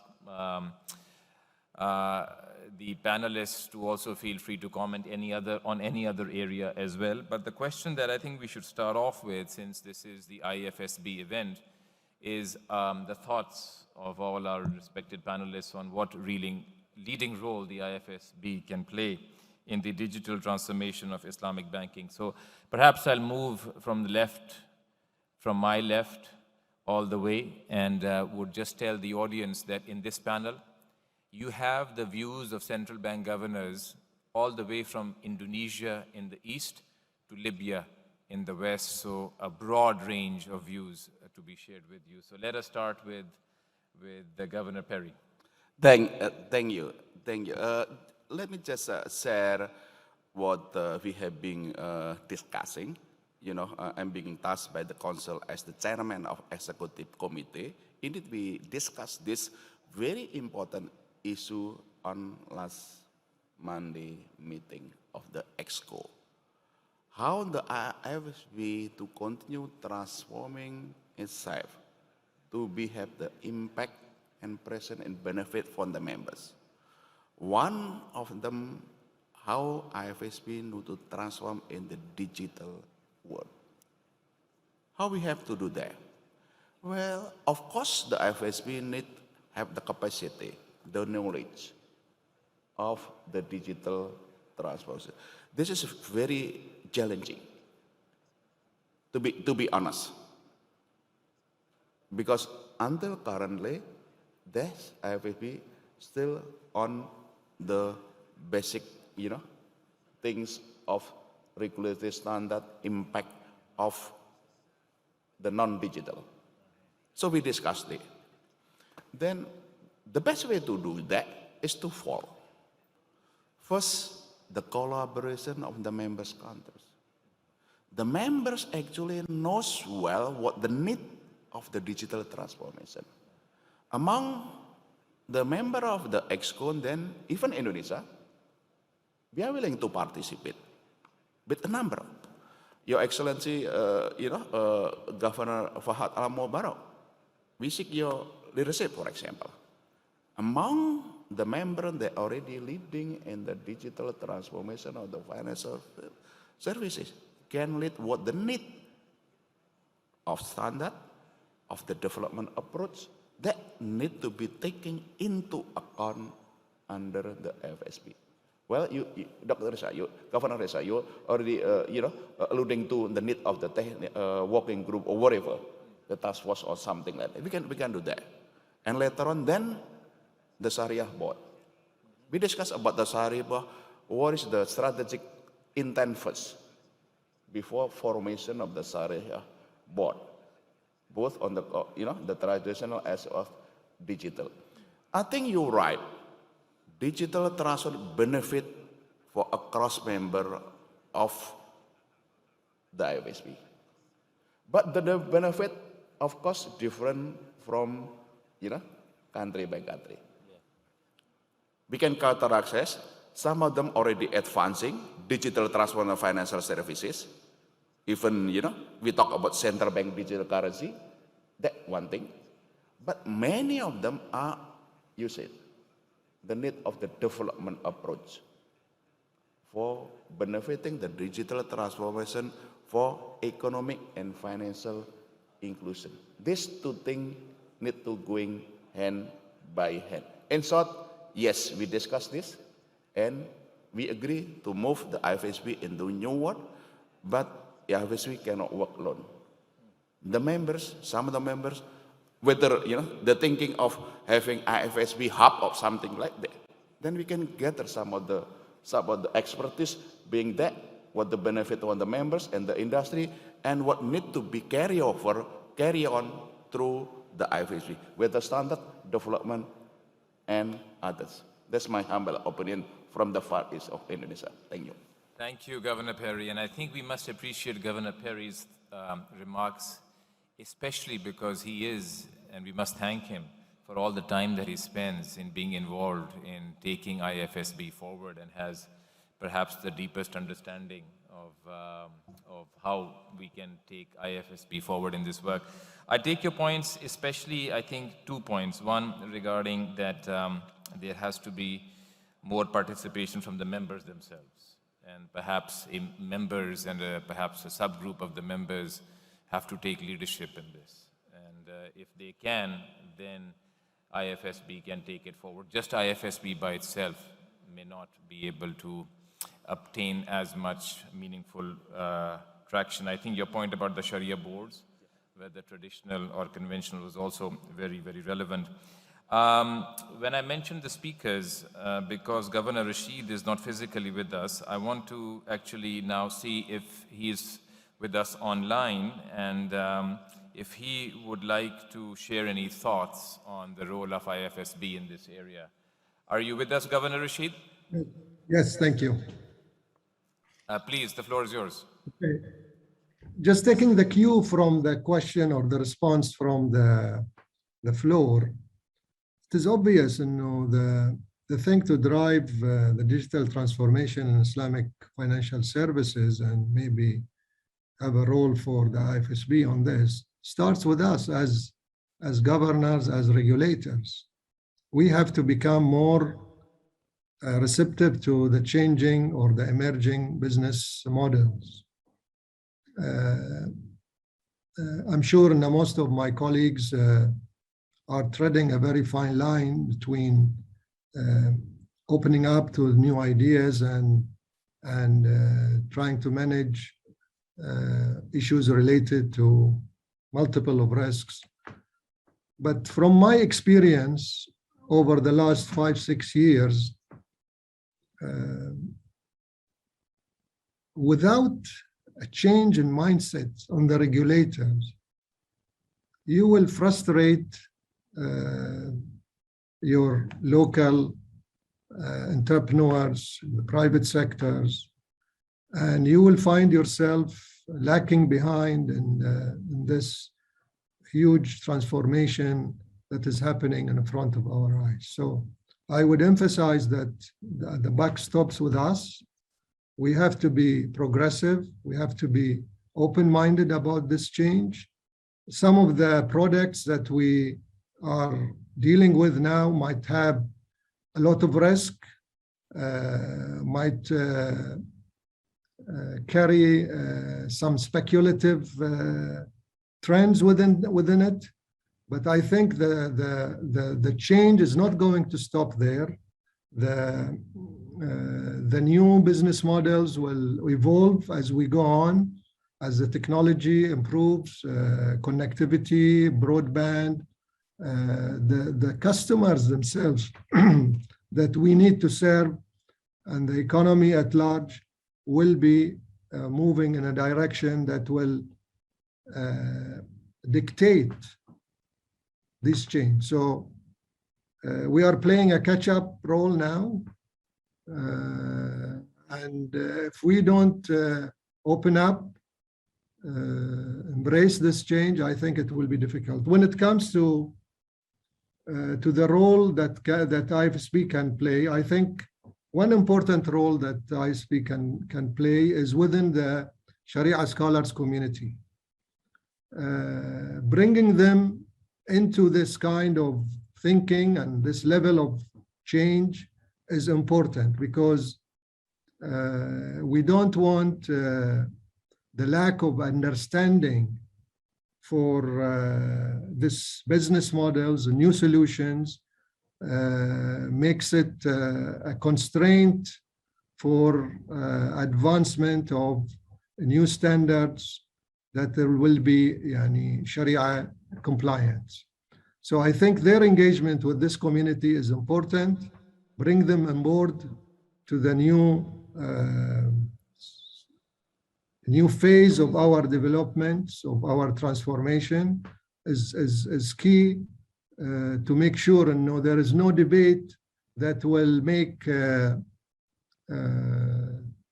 acceptance of some of the solutions in doubt by the customers. Because if there is any fatwa that can be passed based on lack of proper understanding for what it means in terms of satisfying some customers' requirements, or will make it very difficult to see the growth in the digital transformation space. Thank you. Thank you, Governor Rashid. Very well said, and especially I think your point about an opportunity for the IFSB with regards to bringing the community of Sharia scholars, as you put it, into the framework that we are thinking about. I think that's a very, very important point. Let us move then to Governor Sadiq of Libya. Thank you, Brother Riza. I think, there is, it's obvious there is a gap, there are, among the members of the Islamic Financial Services. There are countries, they're very advanced, and, countries are left behind. I think the role of the IFSB, can really help those countries left behind, to bridge the gap and to benefit from the ones that are really advanced. And the crucial point here is the, human resources. How can we, lift up, our human resource capacity, in terms of, technology and Sharia compliance and the understanding really of the products. And we have to be, the change in the technology is very fast, and we need to be proactive with the new technology. So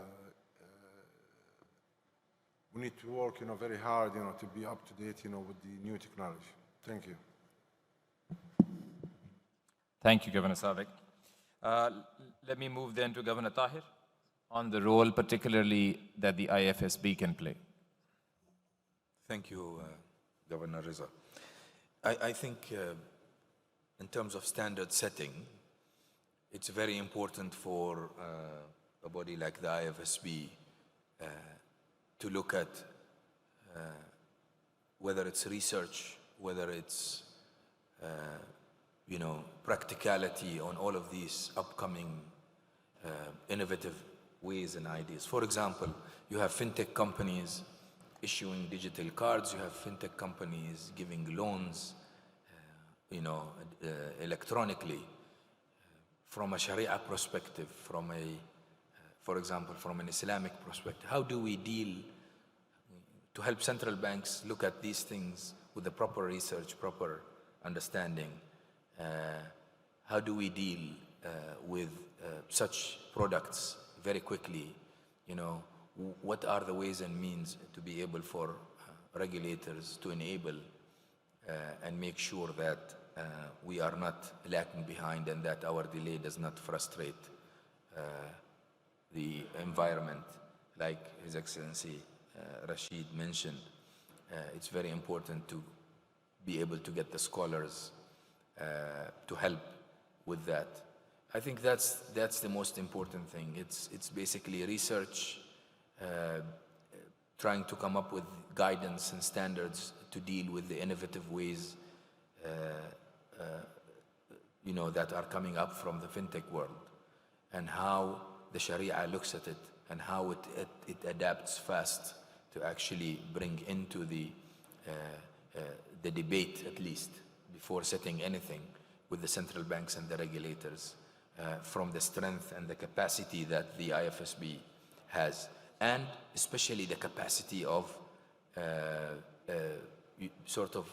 making sure that the members' discussion and exchanging of information and ideas is used and collaborated. That's what I believe the IFSB can help with. Thank you very much. Thank you, Governor Tahir. I think your point, particularly with regards to standards, is well taken, something that I was trying to allude to as well.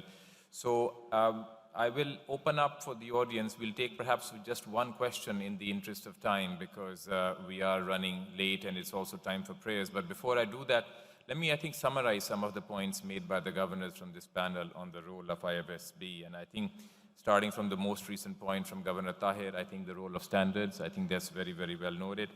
I think the point made by Governor Rashid, and this is a point about approach, about bringing the community of Sharia scholars. I think that's something to think about for the IFSB. How can IFSB engage in that? Because it is extremely important that if the community of Sharia scholars are not thinking the way we are in this room, then we will not be as effective as we could otherwise. And I think finally the point made by Dr. Perry about thinking about ways in which the central banks themselves, or a subgroup of them, can really drive this. I think thinking about how that can happen, perhaps reaching out to some, I think would be very, very important. So that's how I would summarize the main themes from the panelists from today. And then let's open up for a question, and I would request whoever asks the question to kindly introduce yourself and also state who you are directing the question to.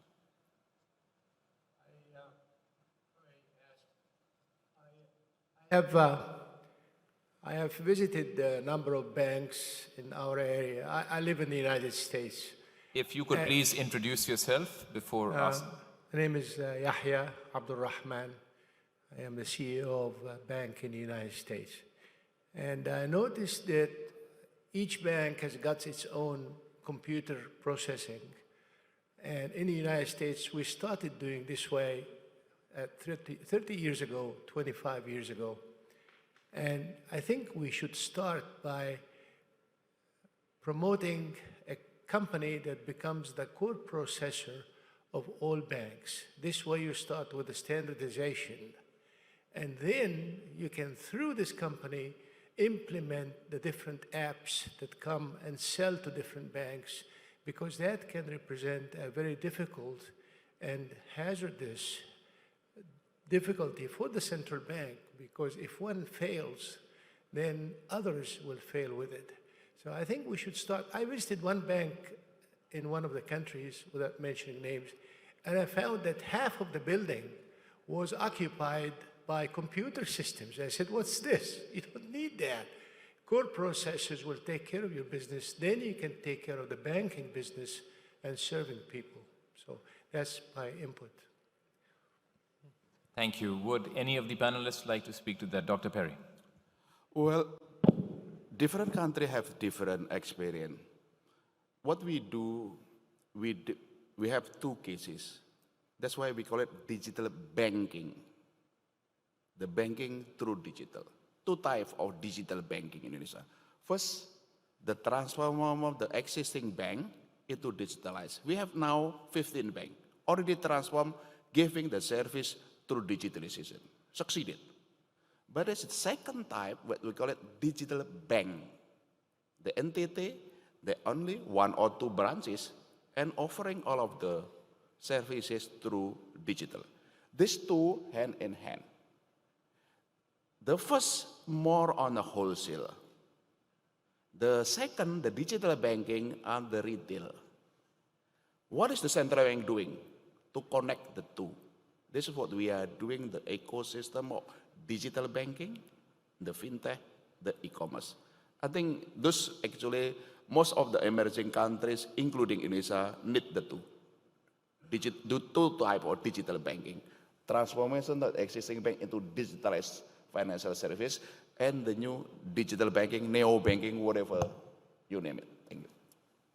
Thank you, Governor Perry. Anybody else from the panel who would like to speak? Or Governor Rashid, who is with us online?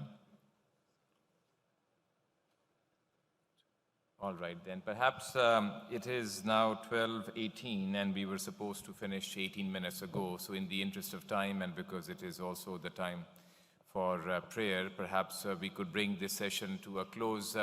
Many of us are still here, so I think conversations can continue.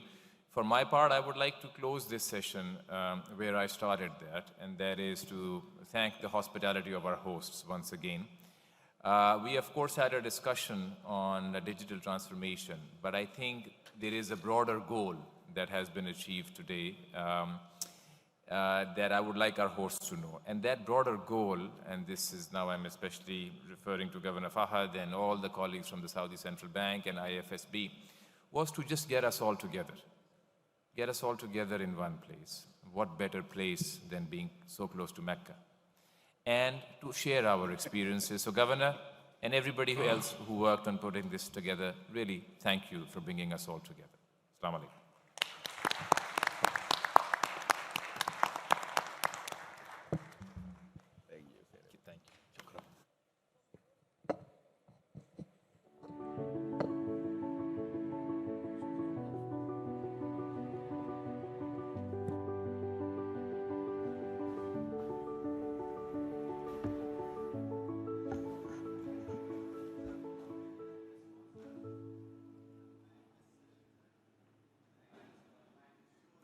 إذن أيها الإخوة والأخوات الكرام، سنتوجه الآن لاستراحة قصيرة لمدة 30 دقيقة لأداء صلاة الظهر. We are having a 30 minutes break for prayers. We're having a 30 minutes break for prayers.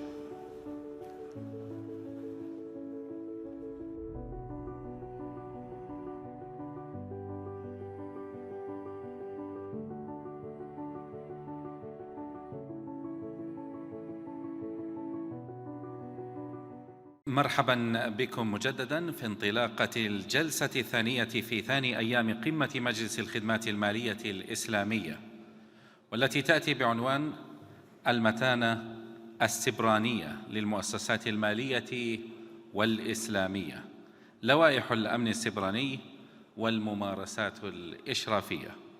يدير هذه الجلسة مشكورا معالي محافظ سلطة النقد الفلسطينية الدكتور فراس ملحم، فليتفضل مشكورا.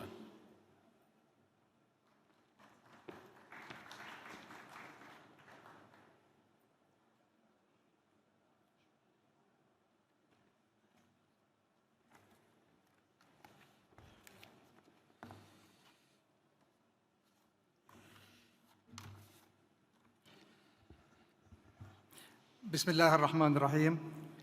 السلام عليكم ورحمة الله وبركاته. معالي الدكتور فهد المبارك محافظ البنك المركزي السعودي، السيد الدكتور السكرتير العام بيلا لawal دانباتا، حضرات المحافظين السيدات والسادة، يسعدني اليوم أن أترأس هذه الجلسة حول موضوع على اعتقاد أنه هو هام جدا لاستمرارية العمل للأنظمة البنكية والمصرفية، وأيضا هام جدا للمحافظة على الأمن السبراني، على الخصوصية المتعاملين مع القطاع البنكي. راح يكون في عنا مجموعة من المتحدثين سوف نقوم بتقديمهم حتى نغني هذه الجلسة، لكن اسمحوا لي بداية كرئيس جلسة أن أسمح لنفسي أن ألقي الكلمة الخاصة بي، وفي نفس الوقت أقدم أو أمنح تقديم لهذه الجلسة. اسمحوا لي بداية أن أشكر المنظمين للمؤتمر، خاصة البنك المركزي وأيضا البنك المركزي السعودي على حسن الاستقبال والتنظيم. كما اسمحوا أن أتقدم بالشكر إلى مجلس الخدمات المالية الإسلامية، وأيضا اسمحوا لي أن أقدم عرضا مختصرا أو مقدمة لتلك الجلسة، ومن ثم أتكلم عن فلسطين. بداية، لا شك أن التحول الرقمي والخدمات المصرفية الإلكترونية بدأت قبل الجائحة، لكن شهدنا مرونة كبيرة في العمل عن بعد في زمن الجائحة أو خلالها. هنا النقطة الهامة: صمدت المرونة التشغيلية الرقمية زمن الجائحة في القطاع المصرفي أمام التهديدات السبرانية والتي تعد في تزايد، خاصة أن أنماط العمل عن بعد الجديدة قد وسعت من احتمالية التعرض لهجمات سبرانية. بكلمات أخرى، كلما زاد التحول الرقمي تعاظمت دائرة احتمالية الهجمات الإلكترونية. لذا يجب اتباع نهج يقظ مصحوب بإدخال تطوير مستمر على أنظمة وأطر الدفاع بهدف ضمان استمرارية العمل والحفاظ على أمن المعلومات وخصوصية العملاء. فالحفاظ على نزاهة واستقرار الخدمات المصرفية مصلحة مشتركة على المستوى الوطني والإقليمي والدولي. مثلما يجب أن تكون ساعة اليد للغواص مقاومة للماء، يجب أن تكون أيضاً دفاعات التحول الرقمي المصرفي مقاومة للهجمات عبر الشبكة العنكبوتية. لذا دور البنوك المركزية أمر حيوي ومحوري في ضمان جهوزية المؤسسات المالية تحت إشرافها لصد أي اعتداء على أمن المعلومات وضمان استمرارية العمل. صحيح أن خط الدفاع الأول ضد الهجمات يقع على عاتق المؤسسات المالية نفسها، لكن يجب على البنوك المركزية أن تلعب دورا رئيسا لضمان بيئة حماية لأنظمة المؤسسات المالية تحت إشرافها. كخطوة أولى، إن جمع المعلومات وتحليلها من قبل السلطات الإشرافية تمكن من فهم المخاطر الناشئة أو التي قد تنشأ، وبالتالي يعد تحضير مصفوفة تهديدات محتملة متطلب رئيسي. تشمل المصفوفة على خارطة الطريق السبرياني للعناصر الرئيسة في النظام المالي من أنظمة مدفوعات وبنى تحتية للسوق المالي والأنظمة الإلكترونية المصرفية، الأمر الذي يمنح الجهات الرقابية في البنوك المركزية والمصارف رؤية شمولية للمخاطر وكيفية مواجهتها. فالإدارة الجيدة لمخاطر الأمن السبرياني أمر هام، ويجب أن يكون أحد المتطلبات التنظيمية للسلطات الإشرافية في البنوك المركزية. كما أن تبادل المعلومات على المستوى الوطني والدولي والتعاون المشترك هام جدا لمواجهة تهديد لا يعرف الحدود بين الدول والقارات. وهنا أدعو مؤتمركم أو أدعو أيضا المتكلمين في هذا المؤتمر إلى التفكير بعدد من التوصيات، منها أن يكون في هناك مبادئ استرشادية للسلطات الإشرافية في البنوك المركزية حول الأمن السبرياني تساعد البنوك المركزية في تحضير المتطلبات الرقابية والإشرافية من تعليمات وأنظمة وتوجيهات قد تساعد في مناعة الأنظمة المصرفية، ويفضل أن يتم استشارة المؤسسات المالية المصرفية قبل تبنيها وإصدارها من قبل البنوك المركزية. لذا قد يكون أحد التوصيات التي ممكن أن نقترحها مجلس الخدمات المالية الإسلامية أن تتبناها. إن عملية مراجعة طبيعة التهديدات وبالتالي أنظمة الحماية مسألة يجب أن تكون مستمرة، تأخذ بعين الاعتبار دهاء وذكاء المهاجمين بين قوسين والمجرمين. يجب علينا أن نعي حقيقة أن الدعم الأمني السبرياني هو أولوية من أجل تحقيق الاستقرار المالي. كما أدعو المتكلمين وأيضا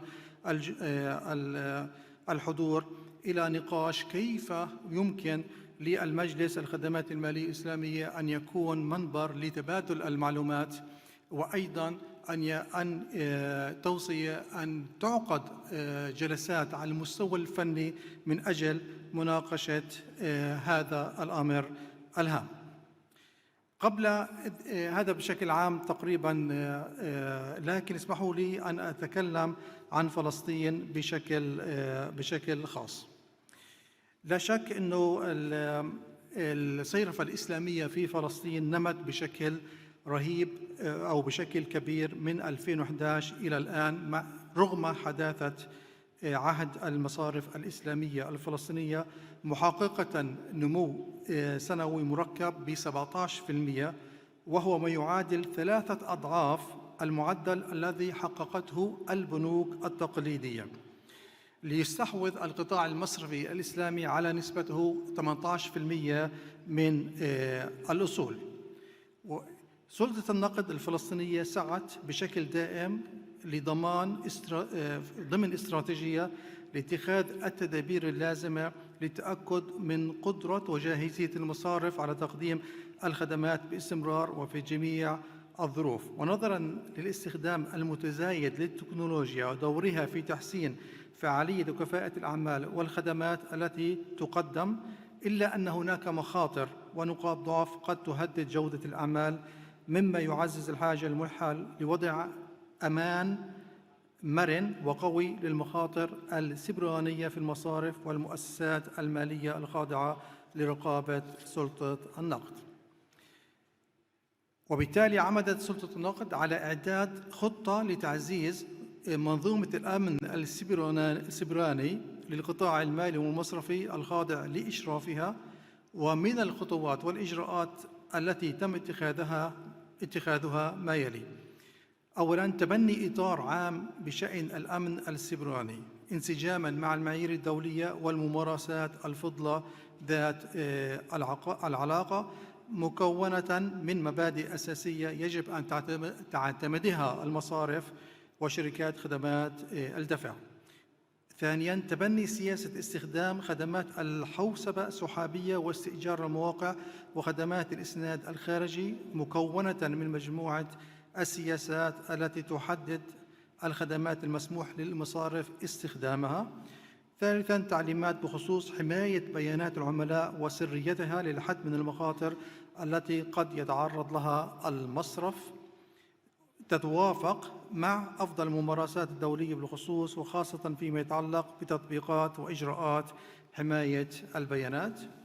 وأيضاً من الإجراءات تفعيل مركز عمليات أمن المعلومات في المصارف وشركات الخدمات الدفع، بحيث يعمل المركز بشكل مستمر 24 ساعة 7 أيام في الأسبوع للكشف المبكر عن الثغرات والتهديدات ومحاولة التسلل والاختراق بهدف تعزيز الإجراءات الوقائية والاحترازية، وأيضاً تعزيز الإبلاغ عن الحوادث الأمنية السيبرانية إلى الجهات المعنية سواء في الوطن أو في سلطة النقد لمواجهة والاستجابة للحوادث التي قد تنشأ. ومن الخطوات أيضاً تشكيل لجنة معنية بالأمن السيبراني ووضع آليات لتبادل وتشارك معلومات حول الحوادث. تدريب الكادر وتعزيز المختصين في الرقابة على البيئة التكنولوجية. وأيضاً من خطوات يتم حالياً دراسة تعزيز الرقابة المستمرة continuous monitoring من خلال توفير أنظمة متخصصة لجمع وتحليل البيانات من المصارف.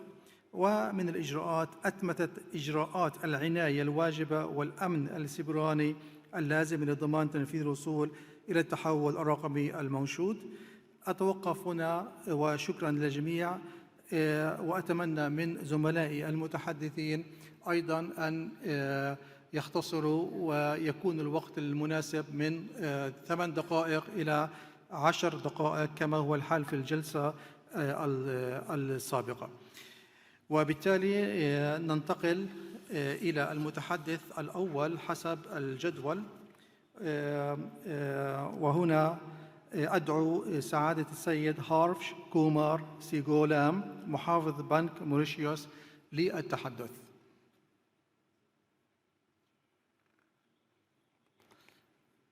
الظاهر أنه قيل له أنه اعتذر. نعم الظاهر أنه اعتذر، أنا آسف. لذلك ننتقل إلى المتحدث الآخر سعادة السيد أبو فرح محمد ناصر نائب محافظ بنك بنغلاديش، فليتفضل.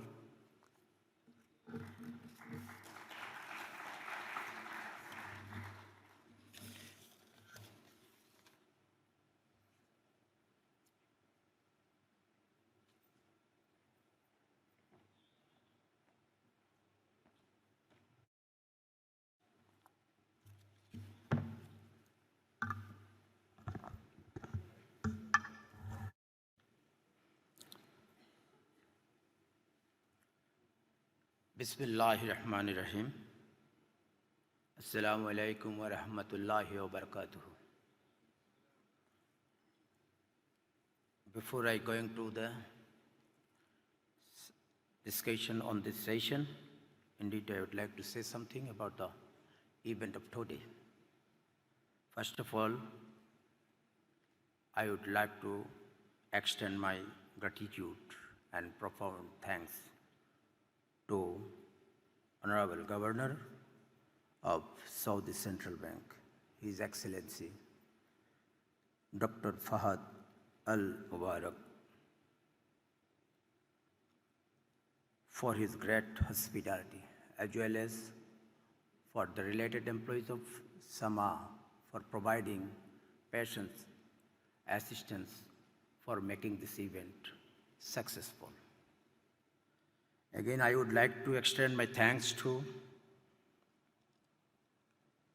Honorable Governor of Central Bank of United Arab Emirates, His Excellency Khaled Mohamed Balama, for his excellent keynote in this session. And the last but not the least, I would like to extend my thanks to the Secretary General of Ifsb, Bello Lawal and his team for organizing such a summit after a 2 years long gap for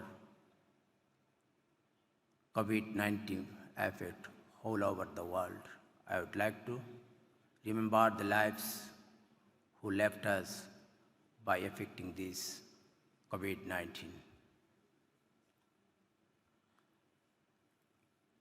Today, as mentioned,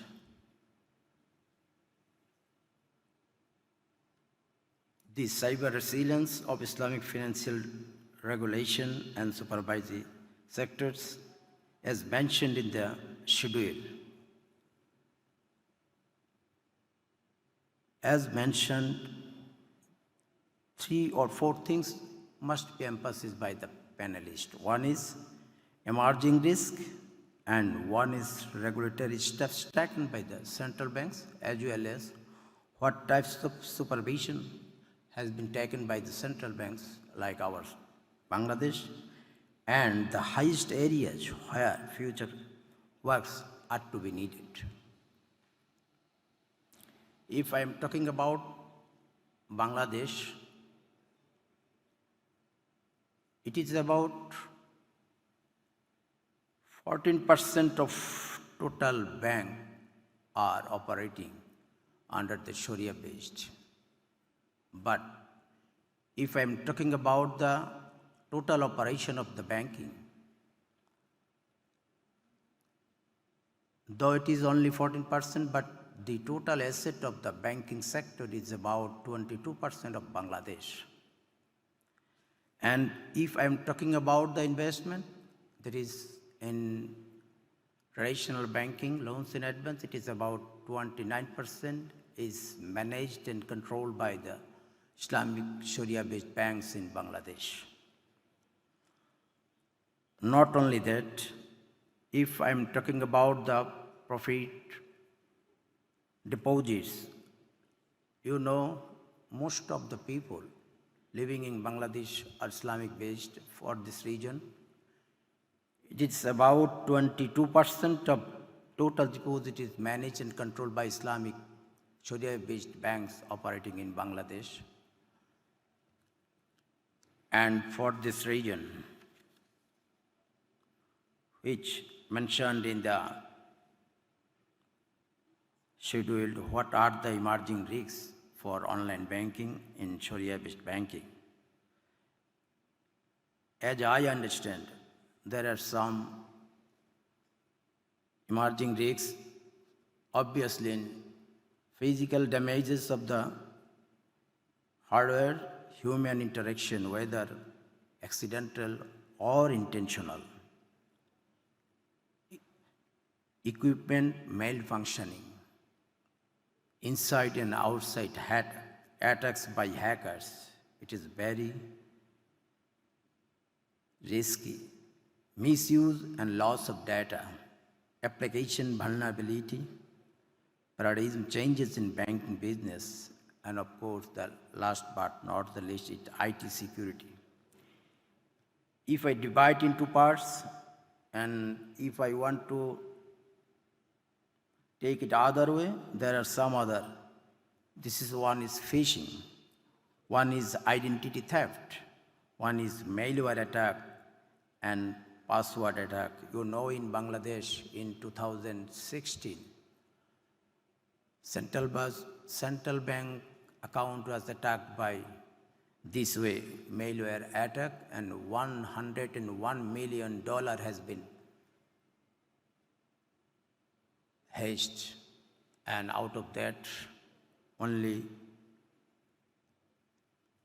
it is only 34.53 million has been recovered from this hedge, and for other rest, a suit has been filed in New York City court. So you understand the malware attack is so much risky for the overall banking system. For this region, there are some policy guidelines issued by the Central Bank of Bangladesh, like email policy, for ICT hardware and software users and disposal policy, backup and restore policy, and guideline on ICT security for banks and non-banking institutions, and how to operate their ICT security is mentioned in broad in these ICT guidelines. And on the basis of these guidelines, our Islamic Sharia-based banks has been taken place some policies. Now they are prepared and have taken in place cyber security related guidelines. And I could mention some of that is threat, malware, and spyware protection for the cyber security, as well as it can be work on network level, server and system level, and endpoint level. And they have started internal audit and control compliance on cyber and information security system, as well as the security asset management system. And on the basis of guidance issued by the Central Bank of Bangladesh, some supervisory aspects has been done by Central Bank. Two things. One is mandatory for the commercial banks, including our Islamic banks. At the time of statutory audit, IT audit is must for their own. At the same time, Central Bank used to conduct some IS audit called Information System Audit. Usually it includes some of the areas which I mentioned shortly: ICT security management area of a bank, ICT risks management area of a bank, ICT service delivery management of a bank, infrastructure security management of a bank, and some access control of information system, business continuity and disaster recovery management system, acquisition and development of information system, and alternative delivery channels, that is security management, service provider management, and customer education. These parts usually under the purview of the inspector of the central bank when they conducted their supervision task. If I talk about what tasks will be needed furthermore, which I think for the central bank like Bangladesh Bank, we are going to upgrade of our existing ICT security guideline for the banks and other financial sectors by addressing emerging technologies such as cloud computing, Internet Things, that is called IoT, big data, blockchain, artificial intelligence, and machine learning. So, incorporate cyber crisis management plan in financial sector, the formulation of the cyber security framework for the banking and other financial sector based on National Institute of Standard and Technology, NIST, cyber security framework model, the formation of computer incident response and team, that is CIRTs, whose aim to give special focus on building strong resilience against financial cyber attack. The web portal for malware information sharing platform among financial institutions. Incorporate and evaluate emerging cyber threats in regulatory sandbox. Formation of advanced persistent threat and cyber kill chain monitoring cell, and strong tie with the Organization of Islamic Cooperations. Again, I would like to mention, to minimize cyber security risks, I think regional cooperation is to be needed. I would like to mention some areas. We can strengthen regional cooperation among the Islamic countries under OIC banner or else. Capacity development and sharing program among the Islamic countries for building better cyber security resilience against emerging threat, and become a member of fast.org. By this way, we can get information in advance for making low-risk banking system in the country. Thank you very much. Thank you all.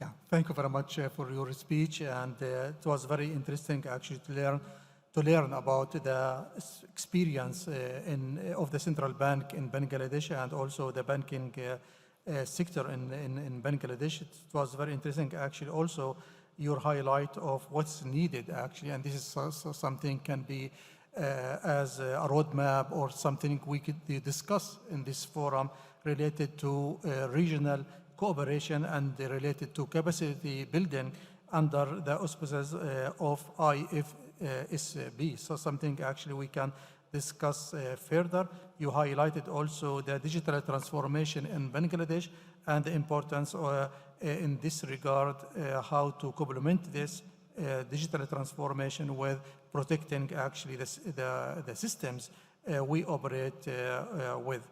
Thank you. Let us actually move to the next speaker. And here I invite Mr. Abu Farah Mohamed Nasser, the Deputy Governor. Sorry, maybe I missed something. Of Bangladesh. Thank you very much. I think yes. Okay, we move. I am sorry. I am totally sorry. We move actually to Mr. or Miss. Sorry, Miss Aisha Nidaunonsa Ahmed, the Deputy Governor of the Central Bank of Nigeria. Please, you are welcome.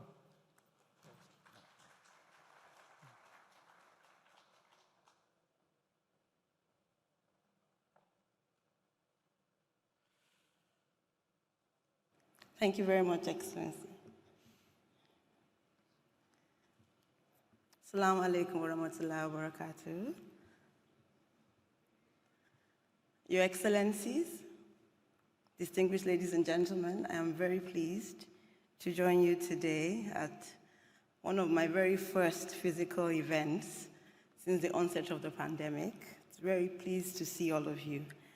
I'd like to join the colleagues on the panel to thank distinguished Governor AlMubarak and the summer team for the very seamless organization that we've experienced. Dr. Bello and his team as well at Ifsb, thank you for putting this together.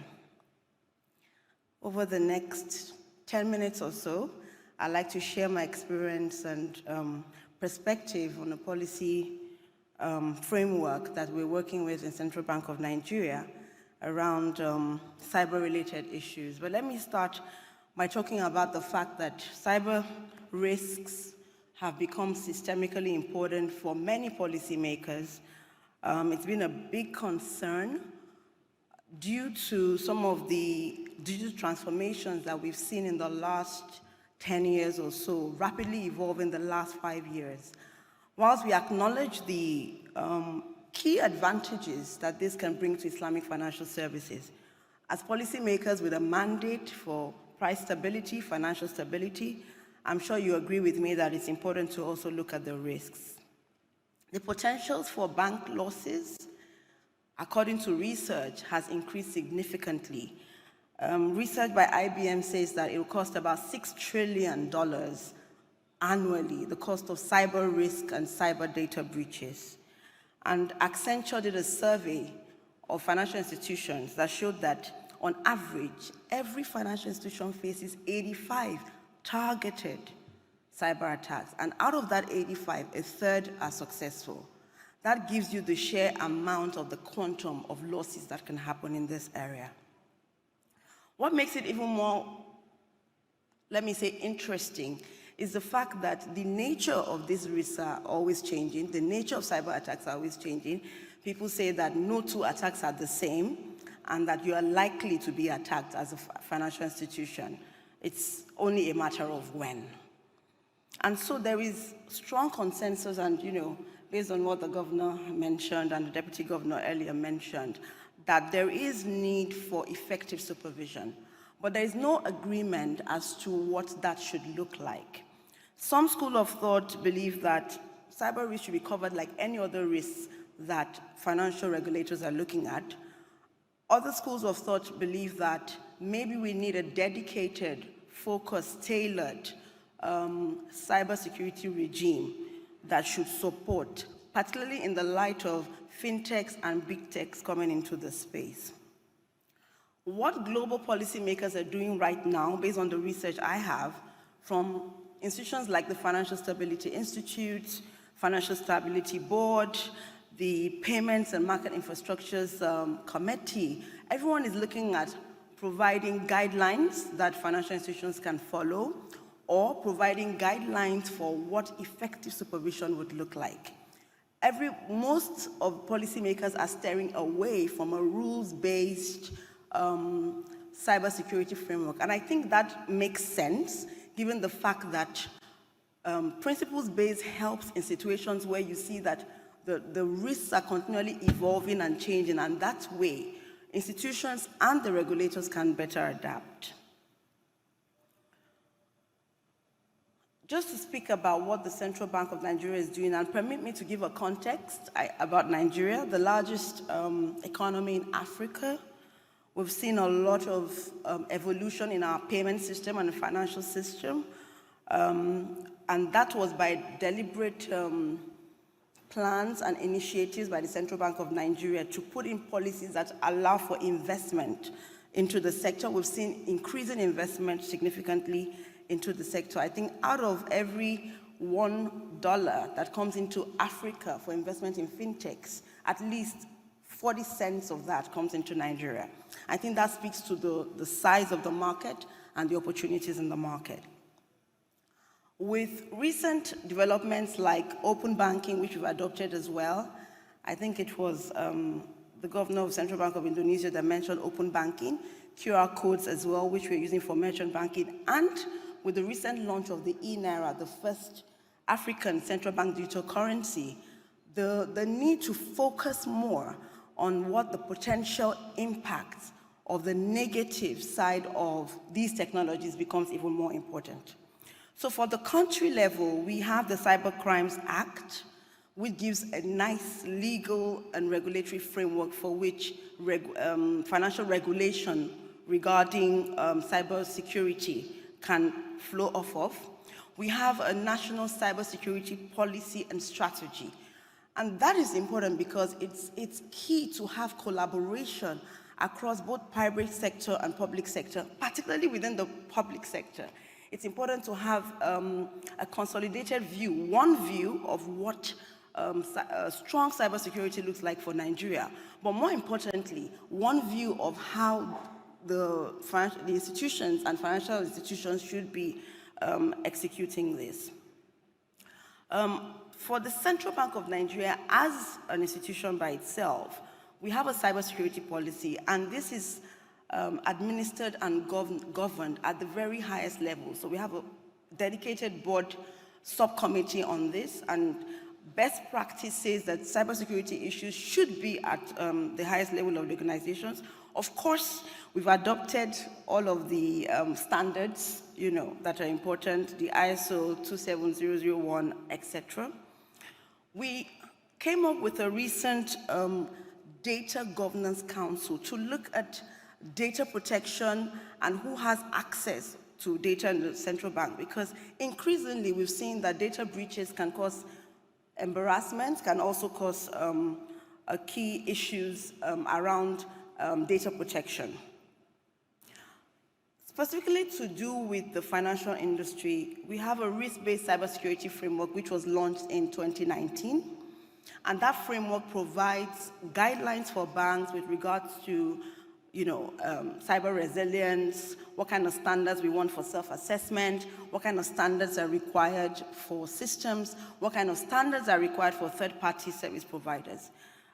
It was mentioned earlier that third-party service providers are one often overlooked vulnerability point. We focus on the financial institutions, we focus on the systemically important financial institutions and the fintechs, but we forget to focus on some of those institutions that are connecting with those financial institutions.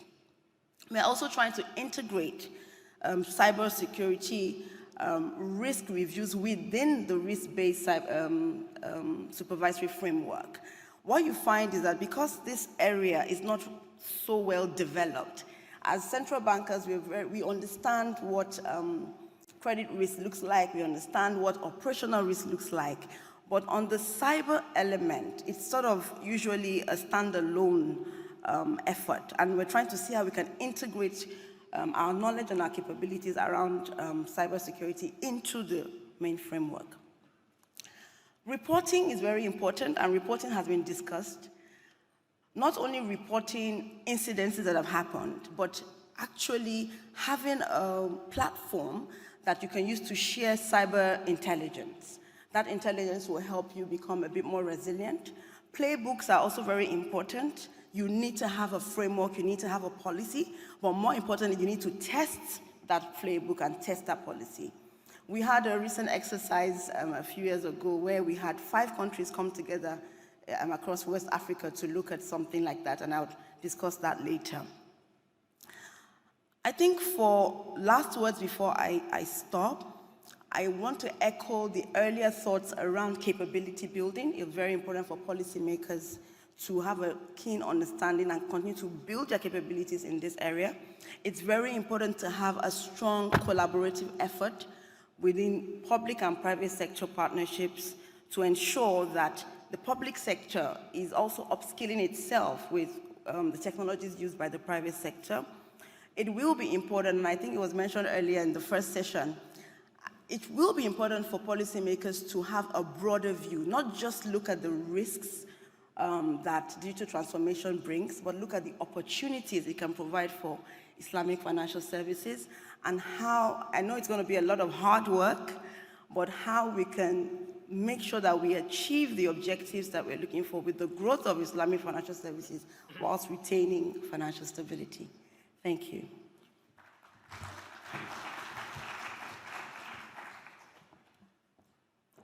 Thank you, Ms. Aisha, for actually bringing very important points.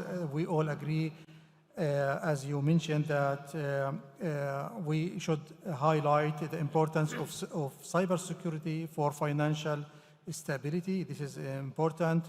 You highlighted also the importance of the role of central banks, especially providing a guide of what effective supervision looks like at the central banks. You highlighted a very important issue related to the cooperation on the national level between the public sector and the private sector, which is really important in order to have a national plan or a strategy for fighting cyber crimes or dealing with cyber crimes issues. And also you raised the need for a platform framework for sharing information on the national level, and these issues actually are really important to really highlight in the discussion and see what Ifsb can really do in the future.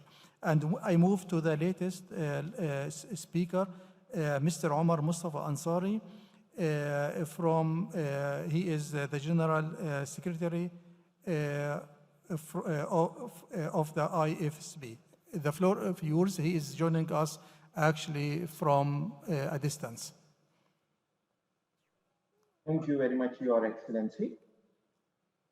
أعوذ بالله من الشيطان الرجيم بسم الله الرحمن الرحيم.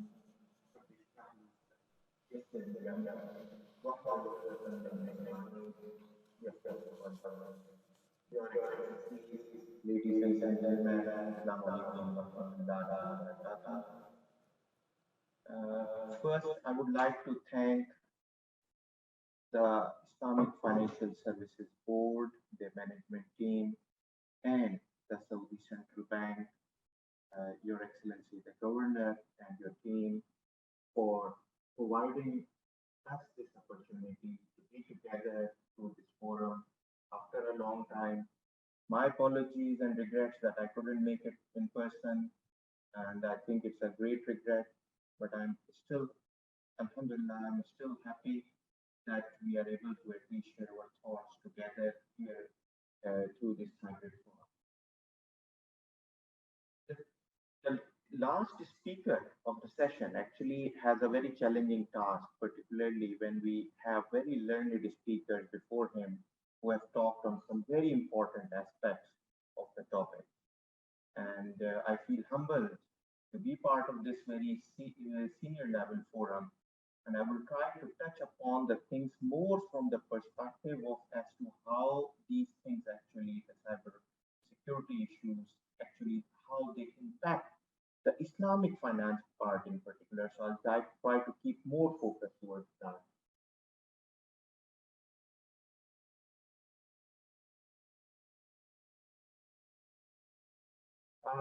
In this short presentation, I'll touch upon some of the important aspects. But before going to that, some of our senior colleagues have already mentioned today about the threats.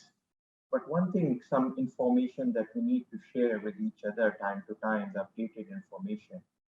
We need to see that finance is again on the top of the risk factors. The financial sector is actually nearly you can say that 1/4 of the total cybersecurity threat relates to the financial sector.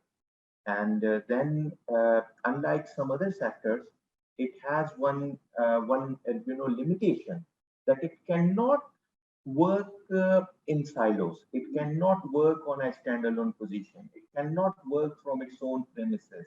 It has to go on the cyber level. Some of the service providers can try to limit their access on the online side. Some of the manufacturing even can do it more. But for finance, actually, the way the finance has developed over time and the way it operates, it's actually nearly impossible to cut the limits. So the only thing that is possible is to understand the threats and handle them properly. Financial service industry is exposed to the risk because of the major dependence or significant dependence on information technology, and we all understand the interconnected payment and transfer systems. But one more thing that we need to understand is that post COVID-19, more and more financial institutions and customers have opted for online banking and currency. This is something that is becoming more and more common. A lot of people who never used an online bank account are now using them. A lot of people who never used the open banking solutions and who never used the online transfer systems are now using it. And 86.2% of surveyed organizations were affected by a successful cyber attack. Something is so much alarming that even if your system is not working in that manner, but there are new and new ways of like making fool of people. And you know, whenever there is money, whenever there are financial resources, there are people, there are minds who are behind that money and those resources. And for that purpose, the physical theft and robbery is less significant now, and the cyber crimes have become much more significant. Almost 50% of businesses and 53% of consumer computers that got infected once were reinfected within the same year. Another very alarming situation that we all need to understand. So on that side, some of the things that I would like to refer to other experts, they normally talk about some of the most important issues with regard to that what needs to be done before, during, and after. But the most important point is that we need to do it before, and we need to learn what others have done after. And for this reason, we need to be focused, and it is an ongoing thing. I would say the cybersecurity related regulations and policies should be a live document. We used to say it in the old school style that the manuals and policies and procedures are a live document, but this has become more and more important that whatever regulations, policies, practices, procedures, controls are there, they have to remain live, and they have to be able to actually respond to the live threats as they emerge. I would like to touch upon some of very important aspects that are different from the conventional side with regard to Islamic finance. So some of the most important things that I believe are different, which needs to be taken care of by the regulators and the standard setting bodies, is is something that they need to consider some aspects where Islamic finance is different with regard to the operations, and they need to take care of it. Using the old systems and legacy IT systems, this is one of the IT infrastructure that is more vulnerable. This is a real risk. At times, the conventional world moves fast as compared to Islamic finance. We are lagging behind at times, and this is something alarming for the regulators and supervisory agencies. The size of the majority of IFIs is challenging for investing in cybersecurity infrastructure, a huge issue that you will see in most parts of the world. That still the size of IFIs, majority IFIs are still smaller in terms of size from the perspective of comparison with the conventional counterparts, and this makes their ability to invest in the infrastructure, particularly related to the cybersecurity risk, is actually limited. Maintaining balance between cost and security is crucial, particularly being in sync with global trends of digital and cloud-based IT solutions with a cost. So this is, again, as I mentioned, this is something that that the Islamic financial institutions every time they are having at times additional costs with regard to operations. They are having additional costs with regard to the governance structure. So the overall cost component on this part again becomes a burden on them, and they need to keep a balance on that. And if this again at times is not a priority till the time you are not actually attacked, till that time you will try to sleep and think, oh, it will not happen to me. But actually preparation is the best defense. Focused Islamic finance software versus top quality conventional software, but not specifically addressing Islamic finance. This is again a huge issue that a lot of Islamic finance focused software may not be good enough and competing. I'm sure that there are some good software and we are aware of them, but this is a huge risk that Islamic finance bespoke software, Islamic finance software which are not updated on a regular intervals to address these additional risks with regard to the cybersecurity and with regard to the IT infrastructure. There is a huge issue. You go to a top level conventional core banking system, but it does not support Islamic finance. So there is a risk on compliance and risk on the reporting side. But on the other hand, you go for a focused Islamic finance system that addresses the Islamic finance products, control systems properly, but you may have a risk here that it is not up to the mark, or at least not matching in the top qualities of cyber resilience with regard to the newer systems coming from the larger developers of IT systems for the banking and financial institution system. This is a huge trade-off issue that we need to identify and we need to keep focused. Consumer education and protection must be paramount for IFIs. It has more consideration for various reasons. Islamic finance has actually brought in a lot of new customers who never had any sort of financial services. They are now coming into the net. Islamic finance is increasing the financial inclusion and trying is helping the governments and the regulators towards achieving their goals with regard to financial inclusion. But it means that this class of people is less educated with regard to the use of the financial services offered by Islamic financial institutions, particularly the online one. And this is again an added factor that you need to see that financial inclusion comes with a price, and that price include this consumer education and protection part, which needs to be focused significantly. And as I mentioned, with increased financial inclusion, more for Islamic finance. IT systems used by IFIs need robust testing to counter cybersecurity incidents. Apparently, the testing mechanisms up to the mark with the conventional ones might not be present. I'm not saying there are some very, very good Islamic financial institutions who may be not even up to the mark, but maybe ahead of conventional counterparts. But at the same time, we are concerned that Islamic financial institutions, due to limited resources, due to different priorities, and due to different customer base needs. Yes. So what needs to be done?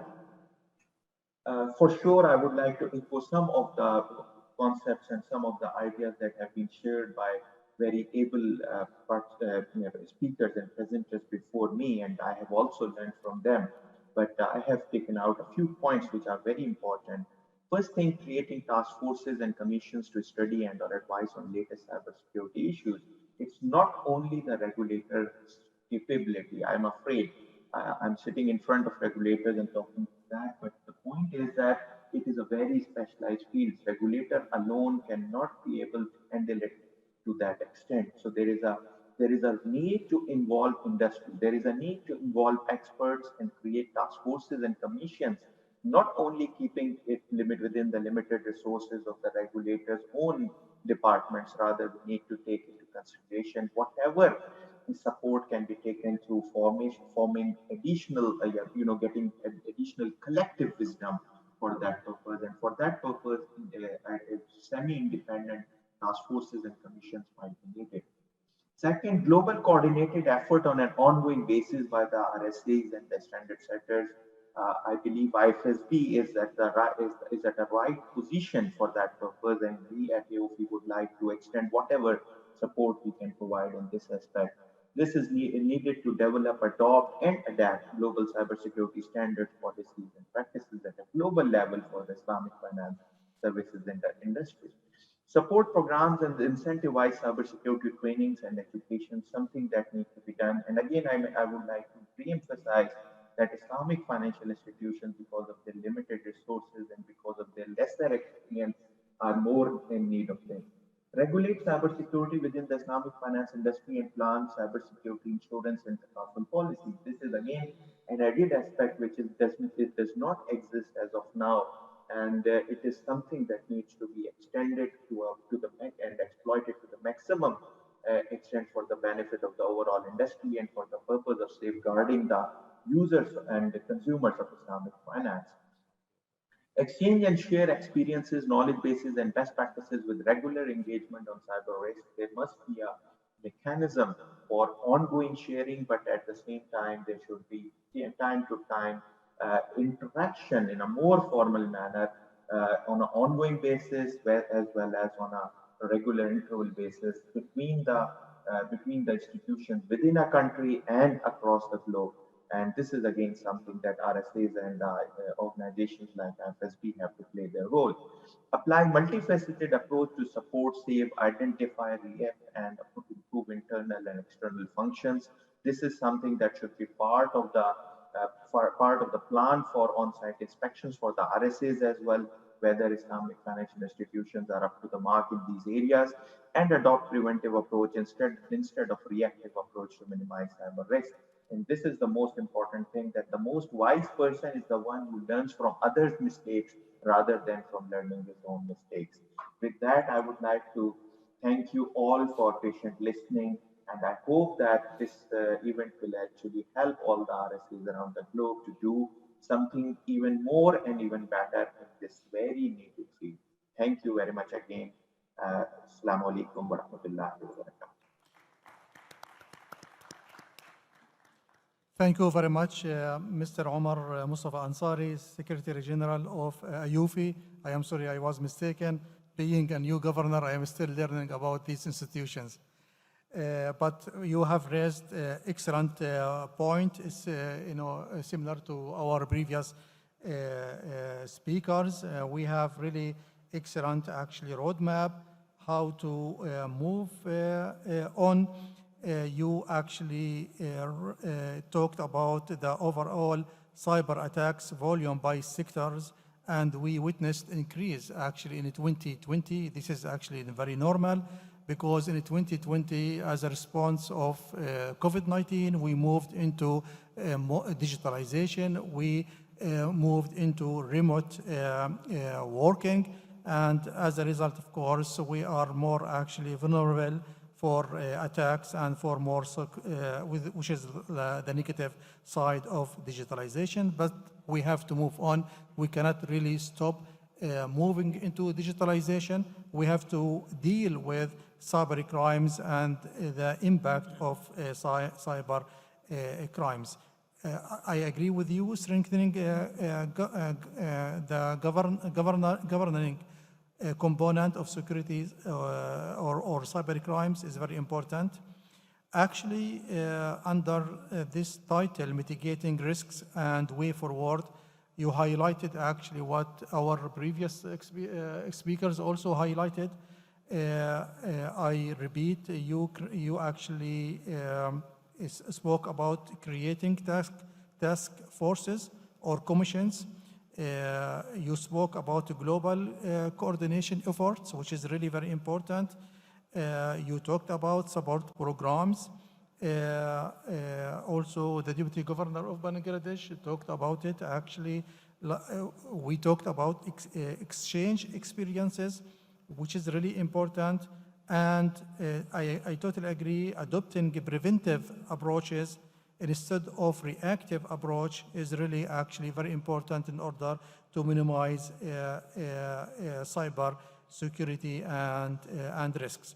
Here, I mean, I actually open the floor for our speakers to focus on what really Ifsb can do, what measures or what actually steps can taken by Ifsb in order actually to deal with or support the member states when it comes to cyber security. So the floor is yours. So who wants to really speak?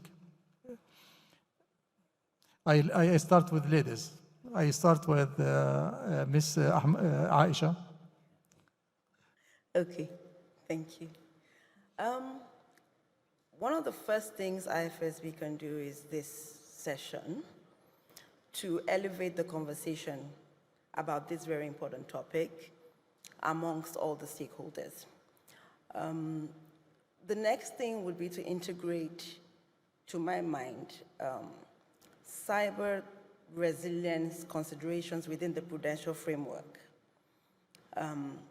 As we focus more on implementation of the standards, as we engage more of the members, that is the opportunity to put in the conversation about cyber threats and what institutions are doing. Luckily, technology is being used in the same way, both by conventional banks and Islamic banks. And that should give us a good head start to implementing this. I would advocate for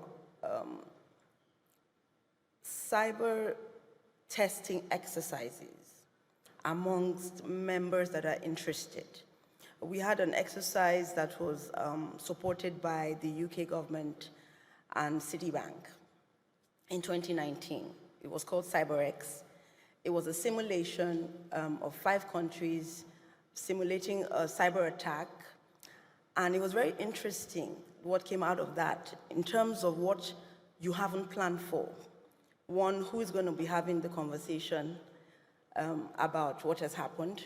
Which institution is responsible for providing liquidity backstops if required? Would you be cutting off that institution from the broader payment system and all of those things?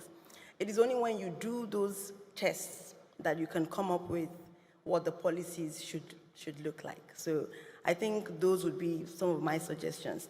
I think finally, we should encourage institutions to identify their critical information assets, because I know that resources are not unlimited. You have limited resources. You should identify which are your most critical assets and go around prioritizing those in terms of protection. Thank you. Thank you very much. Please, it's your turn. Thank you. Thank you very much. Actually, I do agree with the approach of the Secretary General of AUFI. One thing we should be noted here that the hackers who always one step ahead from us, what we are thinking for the future, they do at this moment. So, it is very much essential to make program, to make training program for our officials in banking sector, and being the IFSB is the platform for us. If it can be provided by expert personnel in this institution, they can provide such kind of training program among the IFSB member countries. And one thing is that I mentioned in my deliberation that our regional cooperation is very much essential to protect our banking sector from the cyber hacker. And the experience, not for good experience, even the experience for better experience like Bangladesh, we can share such kind of experience, better experience to keep themselves protect from the future such kind of such kind of cyber attack. And it is quite perfect that prevention approach is much better than the reactive approach to minimize the cyber risks in our banking sector. So this is the time to note down for all of us, being we have such kind of institutions, such kind of IFSB in place, so we can think about the matter to deploy such kind of expert people in IFSB to make our people, especially in Islamic banking sector, it could be take decision for the future preventive action against cyber attack. Thank you very much. Thank you very much, Your Excellency Abu Farah Nasser, the Deputy Governor of Bank of Bangladesh. And finally, we move actually to Mr. Omar Mustafa Ansari. Let me ask a direct question. Can you actually, together with IFSB, jointly prepare some kind of guidance, some kind of instructions to advise Islamic financial institutions and countries how to deal with the security cyber issues? This is my direct questions to you, Mr. Omar. Thank you very much, Your Excellencies. I believe it's a great proposal from you. And just for the knowledge of the audience, I would like to mention that in 2018, AUP and IFSB signed an MOU for mutual collaboration, under which our first joint standard on Sharia governance framework is now just towards finalization. We are jointly, inshallah, going to issue the exposure draft. We have also agreed recently that AUP will be doing a standard on the Islamic benchmark rate, and IFSB will be collaborating for that. So, alhamdulillah, the ground is already there that we are working in mutual collaboration, and this is for the benefit of the overall Islamic finance industry, that these two standard setting bodies collaborate for whatever is needed. So we from our end, yes, we believe that there are areas related to cybersecurity specific to particularly Islamic finance and Muslim countries that we need to address. So we will be more than happy. We would need to listen to Dr. Bello and the IFSB as well. They will have to take a decision. We need to take it to our board as well. As the secretariat, we cannot 100% assure that the board will agree to that. But we hope that our board will agree to that. And the same thing applies there because the boards function independently. So we just need their approval. So we'll submit a proposal for that purpose. We discussed more recently this issue with our board, but the board was of the view that this is more in the focus and in the mandate of IFSB. And that's why, according to our mutual understanding, we do not go for any overlapping area. So if IFSB is willing, I can assure mutual collaboration. I can assure that We are very hopeful that our board will agree to that proposition. And not only this, I would like to just add one more thing, that there should be a joint commission of RSAs around the globe, and Ifsb and AOC both can play a role in that. That even if a standard or a single set of guideline is not there, but still an ongoing guidance process can be there. So in both options, either as a standard or guideline or a technical note, we are willing, or as a joint commission, we are willing in both situations. And we hope that our brothers at Ifsb will also be positive about it. Thank you very much, sir, for your proposal. We are all for it. Thank you for your reflection. For the sake of time, we have only two questions from the audience. Yeah, please go ahead.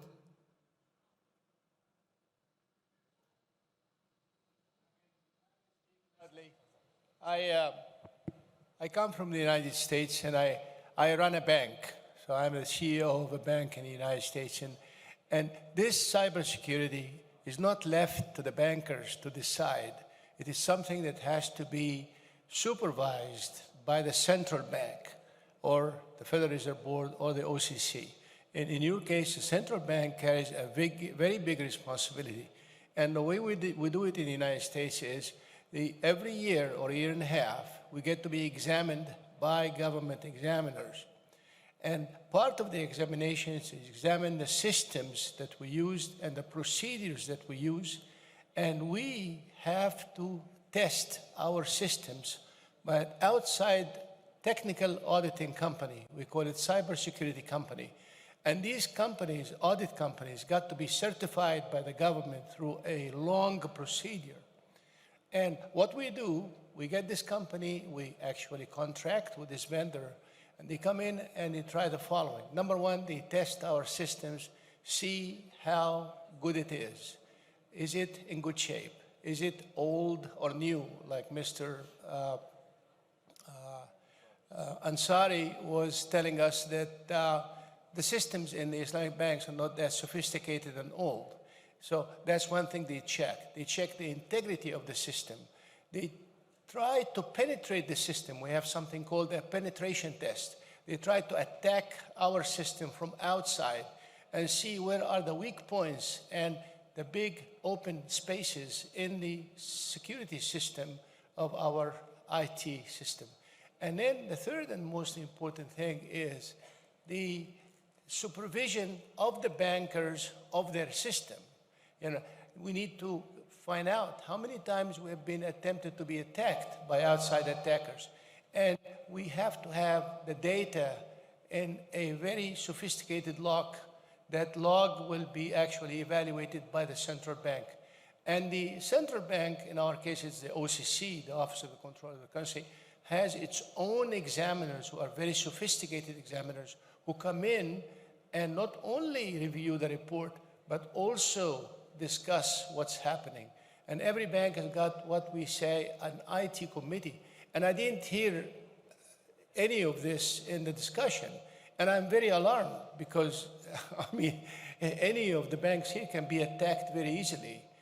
So please, central bankers who are here today, please take a note of this. And all of this data is actually available. You can discuss it with the Treasury Department of the United States. Thank you very much. Your point is very clear, and we totally agree with you that you know, central banks, the supervisory committees, departments at the central banks must actually lead on this issue, and I can assure you this is actually my own experience with our banking system. Another question, but it has to be very short, or a comment, because it was a comment. Please go ahead. We have a lady there.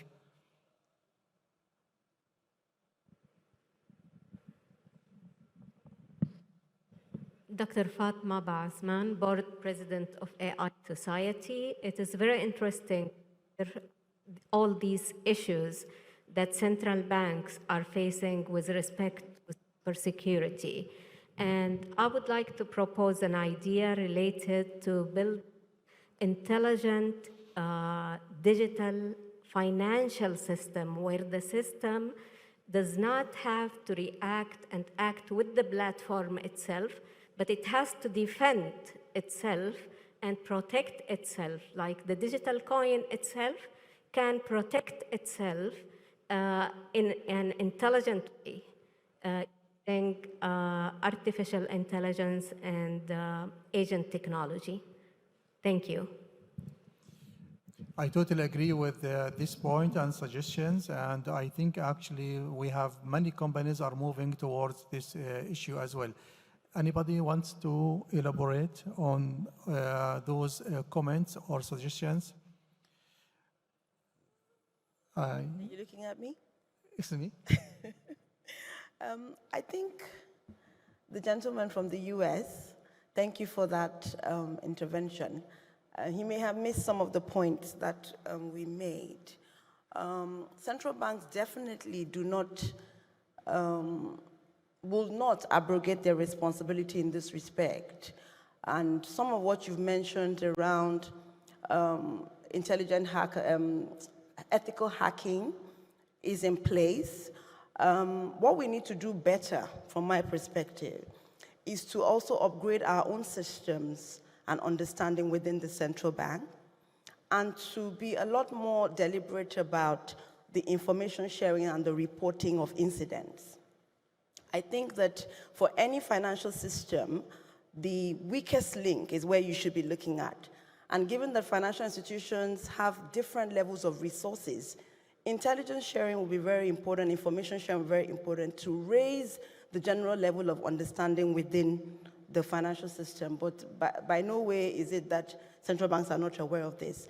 And the suggestion that my sister made, I think, will be very interesting as well, because it limits you having to go to external parties, because there's a risk when you bring some of these external parties to come and help test your system. So I totally agree. Okay. Thank you very much. I have to really finish this session in order actually to move to other sessions.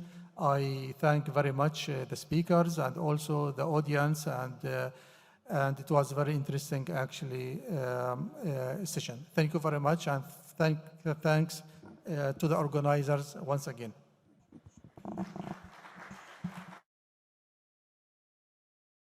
إذن شكرا جزيلا لكم أصحاب المعالي والسعادة، ولكم أنتم أيضا أعزائنا الحضور. نتوجه الآن لاستراحة لمدة ساعة لتناول وجبة الغداء. Now we're having a 1-hour break for lunch. Thank you, and please join us there. Our hosts will guide you there. Thank you. سيرشدكم مضيفونا إلى موقع أو إلى قاعة الغداء.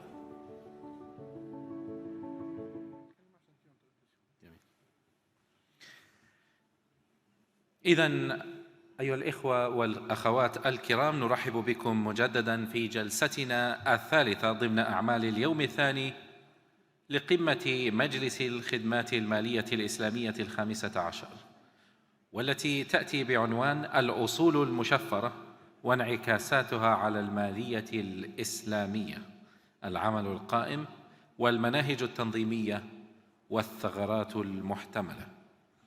سيتحدث في هذه الجلسة كل من سعادة الأستاذ أيمن سيجيني، وسعادة البروفيسور الدكتور محمد لالودن، وسعادة الأستاذ حسن عثمان، وسعادة الأستاذ زياد إدريس، وينضم إلينا عبر الإنترنت سعادة الأستاذ خالد هولادر. يتفضل الآن سعادة الأستاذ أيمن سيجيني، الميكروفون لك. Your Excellencies, distinguished guests, ladies and gentlemen, Bismillah ar-Rahman ar-Rahim, wassalatu wassalamu ala Sayyidina Muhammad. Assalamu alaikum and good afternoon. On behalf of the Islamic Cooperation Development of the Private Sector, ICD, the private sector arm of the Islamic Development Bank, ISDB Group, I'd like to extend my utmost appreciation to the organizers and participants of this summit. Thank you for having me today, and I'm honored to kick off today's session with a brief keynote. Currently, scholars' views about the permissible of the cryptocurrency or crypto assets, such as cryptocurrency under Sharia law, and are mixed.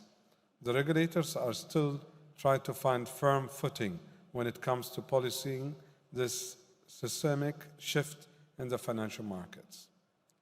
Despite the setback, the rise of crypto assets and its continued technology advancements in this digital age cannot be ignored.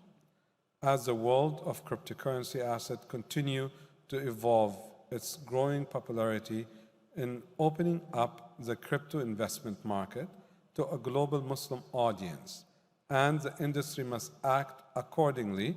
This means that more clarity and regulation is needed than ever before.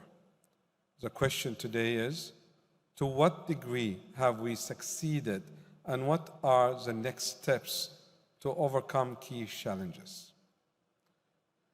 In order to shape this new landscape and include crypto assets in an Islamic finance portfolio, Sharia screening of crypto assets is absolutely essential.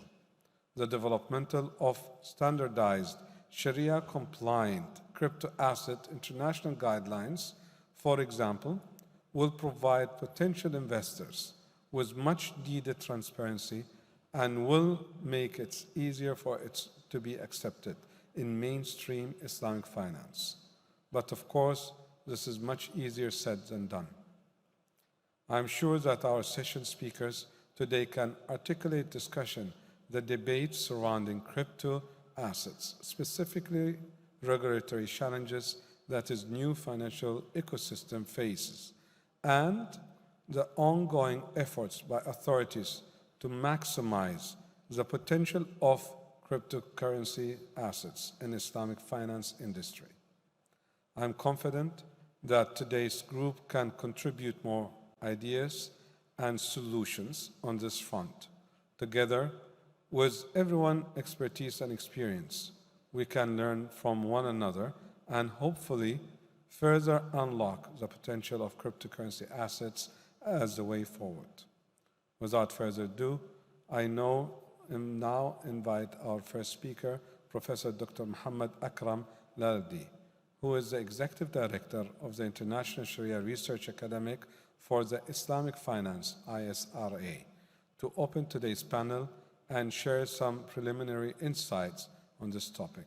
I look forward to the engineering and engaging discussions and gaining fresh perspectives from our esteemed speakers. Thank you very much. Bismillah ar-Rahman ar-Rahim. As-salatu was-salamu ala Rasulillah wa ala alihi wa sahbihi ajma'in. Allahumma la ilma lana illa ma 'allamtana innaka antal alimul hakim. Allahumma la sahla illa ma ja'altahu sahla wa anta taj'al al-hazna wa sa'ba in shi'ta sahla. Ayyuhal ikhwatil kiram, hayyikum bi tahiyyatil Islam. Assalamu alaikum wa rahmatullahi wa barakatuh. And a very good evening to everyone. First of all, thank you very much, Brother Aiman. And I would like to take this opportunity to thank SAMA as well as Ifsb for inviting me to discuss about this very interesting topic regarding the cryptocurrency. In fact, on last Monday, I was here in Jeddah, also the Fiqh Academy, Majma' Fiqh al-Dawli, did discuss the same topic related to Sharia perspective when it comes to cryptocurrency. Perhaps I'm going to share with you some of the points that was discussed and some of the concern, perhaps by the scholars, you see, before we come up with a firm decision. And inshallah, I think in the next meeting of the Fiqh Academy, then there will be a resolution about cryptocurrency, I mean the Sharia standpoint regarding the cryptocurrency, even though in the previous meeting in Dubai, I think in 2019, there was some discussion, but there were no conclusion on the Sharia ruling, but there was call for more discussion and also elaboration, and the meeting last Monday was part of the process, and we hope, inshallah, we will come up to the conclusion in the next meeting, inshallah. Now, briefly, perhaps, I think if you look into the world of cryptocurrency, maybe some of you are well versed about this. I think as I have the data as of a couple of days back on the 6th of November, if you can see that on the up to 6th of November, I mean, there are more than 7,066 cryptocurrencies that is available in the market. And the global crypto market cap is 2.85 trillion. I mean, it is really huge. And Bitcoin price is currently hovering around 65,000 US dollars. And the trading is about USD 112 billion in 24 hours. So you can imagine the complexity of this instrument. And of course, I mean, as the Sharia scholars, we really need to look into the different aspect, different dimension, different types of crypto, and whether, and I'm not in the favor, of course, I mean, of giving one ruling for the entire type. You have more than 7,000 types, and you cannot give a single ruling for the whole 7,000 types of crypto, even though there were some who provide that kind of conclusion, saying that everything is forbidden.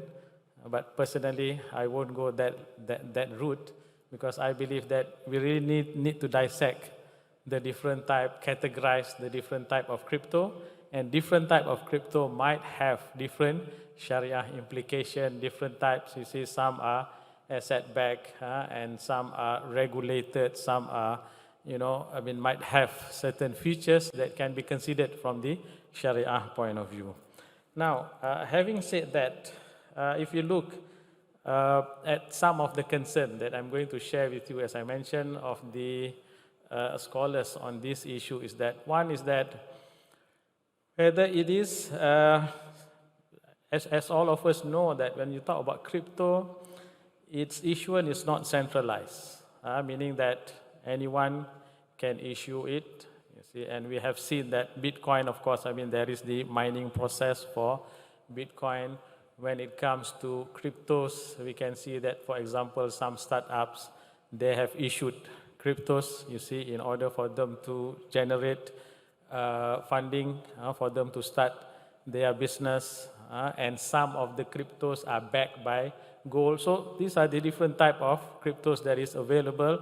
So this is one of the concerns that the scholars have, that how do we categorize and how do we dissect and see at each and every aspect of it, whether it complies with the requirement of Sharia.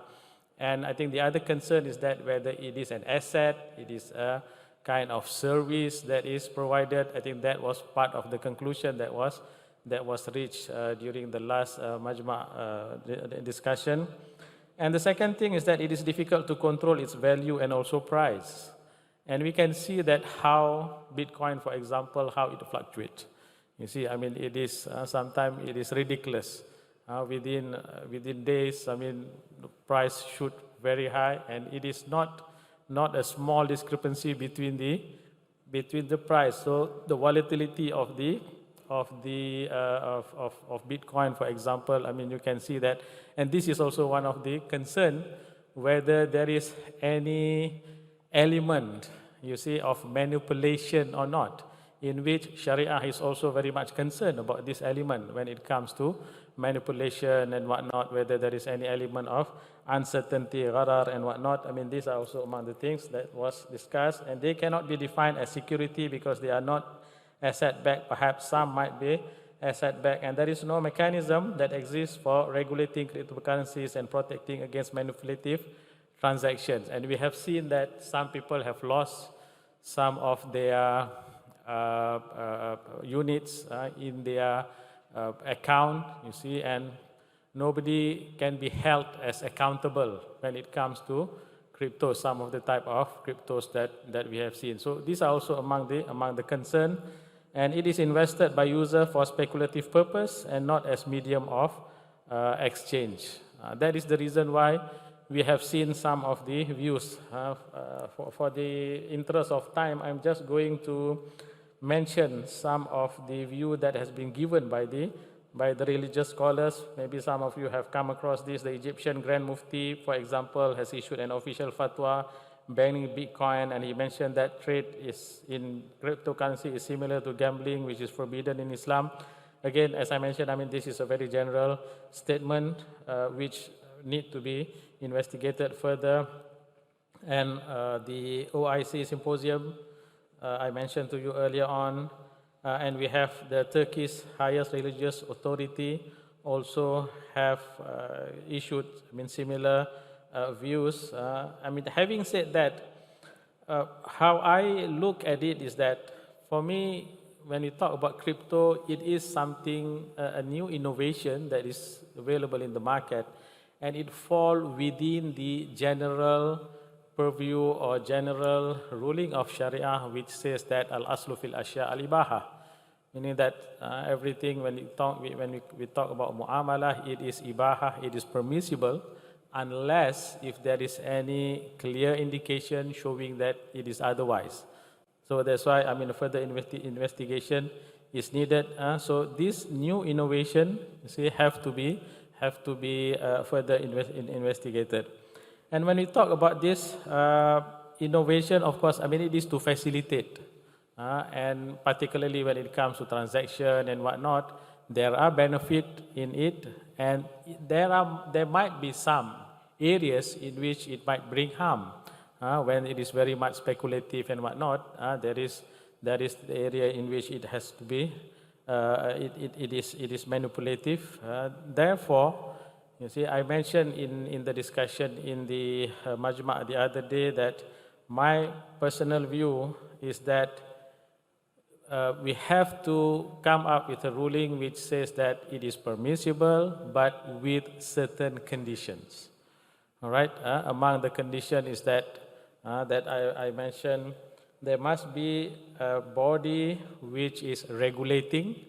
You see, cryptos as it is now.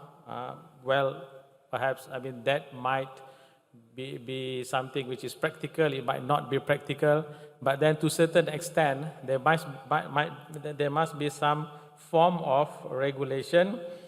And also, if it is a currency, then we must ascertain that there are a body, you see, that is giving legitimacy, as we have the currency nowadays. I mean, it is a legal tender that is issued by the central bank, you see, so it is backed by the government.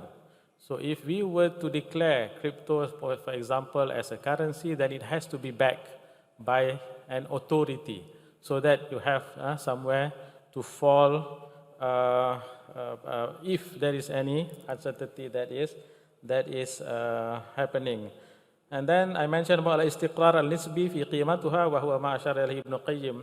There must be some form of stability. When you talk about currency, for example, there must be some form of stability. I mean, you cannot have something which is very volatile when it comes to this kind of instrument. So these are among the suggestions that I have given, and I strongly believe that, you see, a lot of discussion that is going to happen. And at the end of the day, I strongly believe that there will be certain condition that will be put by the scholars in order to legitimize cryptocurrency. So I think I'll stop there, you see, for the interest of time, to give a chance to my colleague to provide their views. Thank you very much. Assalamu alaikum wa rahmatullahi wa barakatuh.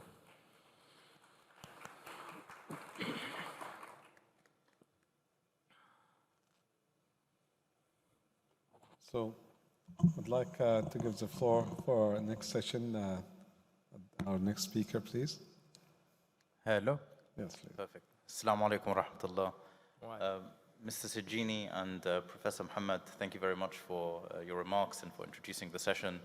One of the things that I am very happy that you said is that you cannot go and blanket ban 7,000 plus more different types of instruments. I think part of the issue here is actually the nomenclature and the names here, using words like currency. I mean, these are the terminologies that are used in this sector, cryptocurrency. So we're not always talking about actually the same thing, Fundamentally, what is blockchain? What is crypto? we're talking about a database, we're talking about a smart contract, we're talking about an agreement between two parties. And if we actually look at the use of this technology, I think it can be used for speculative purposes. It can be used for purposes that we could say are Sharia non-compliant. At the same time, it can be used for very legitimate purposes and can be used for things that are perfectly legitimate and perfectly Sharia compliant. I think that's the area that we need to be very careful with. And we had a panel of governors here earlier, and I think one of the great remarks that was made is regulation is not there just simply to regulate, and regulators should not be there just simply to regulate. It's also to empower and to promote potentially. But the idea here is to promote legitimate players, to promote responsible players, and to promote the protection of the consumer, fundamentally. That's what all of this is about. It's about the protection of the consumer. So I think as long as we can solve those issues, then the means in which individuals, companies are transacting with each other is actually besides the point. Technology is always going to change. It could have been a handshake and word of mouth. It could be a piece of paper that we write together. It could be an email, or it could be a blockchain registered smart contract. It's a means to an end. So I think it's great to see that the IFSB is now starting to bring standardization around Islamic finance and around Sharia compliance. I think these are the bigger, higher level meta issues that I think this industry requires. But if we try to regulate the technologies, I think we will always be behind the curve, because the technology will always inevitably move faster than the regulation and then policy. So we need to understand fundamentally what is it that is being offered by a particular instrument, by a particular token, by a particular quote-unquote cryptocurrency. Again, I say the terminology here is very confusing, but it's fundamentally what is the action that is taking place. Well, that's very interesting too, and that comment. I'd like to give.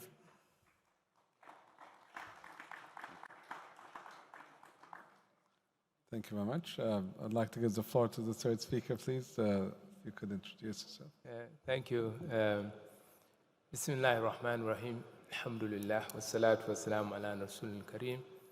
Assalamu alaikum, and thank you, Brother Ayman and Akram Zain, for the contributions you have made around this subject matter. And I also join them to thank IFSB for inviting us to this very important summit. And I ask Allah subhanahu wa ta'ala to bless the deliberations and also to continue to guide leadership of the ISB in delivering on its mandates.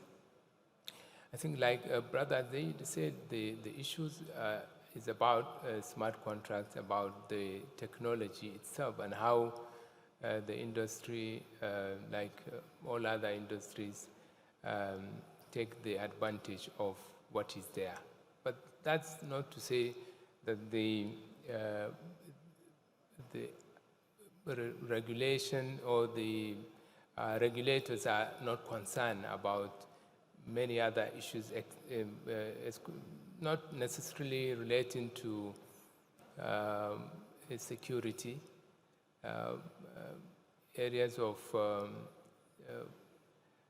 terrorist financing, issues around stability of their various financial systems. These are key fundamentals that continue to worry regulators around how to put their arms around this new technology and how to deal with cryptocurrencies in general.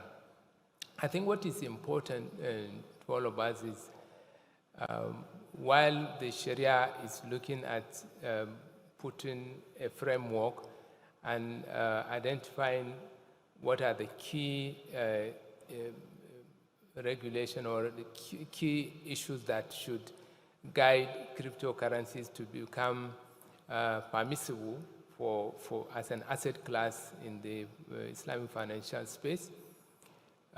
It is important that the industry recognize the potency of the technology around cryptocurrencies and adopt them to deal individually with what the frame of their offerings are.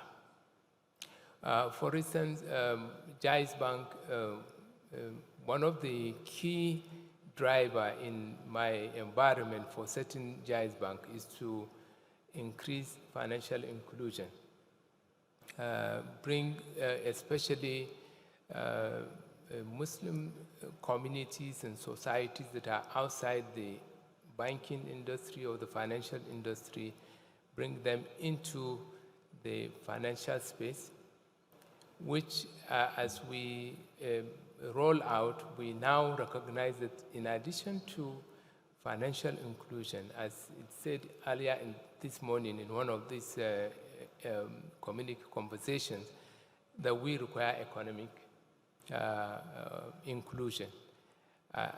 Because we are in a society where the majority of the people are really struggling to survive. So financial inclusion is not very meaningful to many of them because it's not just about providing the banking or financial instruments or access. It's also about empowering them to be able to be in the financial system.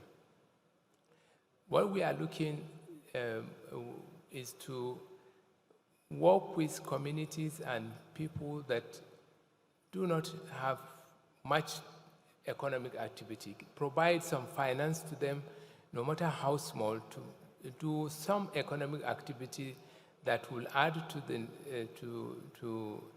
national economy, but especially to empowering them so that they can live above the poverty line, they can be able to send their children to school, and they can be part and parcel of the economy, and then financial inclusion then become relevant to them. One specific example we try to work with is to work with women groups in the rural communities. These are people who have never had any account in any financial institution or any wallet. Gather them into groups and provide, rather than asking them to open an account and put deposit, to provide capital to them, initial small capital to do whatever small businesses they are doing so they can enhance that capacity and be in the economic space. Pre-COVID, when we did a pilot with about 5,000 women, we had almost 99.9% recovery. COVID came and there was some disruptions. Now we are becoming to normalcy. So the challenge for us now is about scaling, because we have to work with bank workers in a group in some branches, no matter what you call them, some kind of establishment where you bring them, work with them, train them, and then provide the funding, the financing. But how do you scale this in a country of about 200 million population with this diversity? How do you do this economically? And that's where now we come to, can you adopt this technology, the cryptocurrency, the underlying technology under this, put them in blocks with the chain around that, because of the encryption, ensure that there is strength in what you deliver in terms of its security, And also in terms of the fact that this becomes cheaper to deliver than adopting a banking application because this is a distributed ledger that you don't need to have any service provider as a bank or a financial institution to deliver on it. The key issues then that we will have to deal with here now when we deploy this is how do we ensure that there is strong internet connection, because this technology works where the internet connectivity is strong. Secondly, how do we ensure that these people at this lower level are able to afford a smartphone? Not only afford it, but also the literacy level is such that they can be able to operate this technology without compromising the security. Because if they have their private, just like the password you have in cryptocurrency, also you will deal with the situation where you have your private key and as against the public key. So how do you, with this literacy level, how do you ensure safety of the private key and associated issues of compromise that could happen under these circumstances? So I think the challenge for us in this, especially in some part of the world that we come from, is how do we deploy the underlying blockchain technology to accelerate financial inclusion and financial economic inclusion of the vast majority of people that we work with, trying to support them to bring them from the bottom of the pyramid and create economic balance in society, and therefore stability not only of the financial system but also peace and harmony in society. Thank you.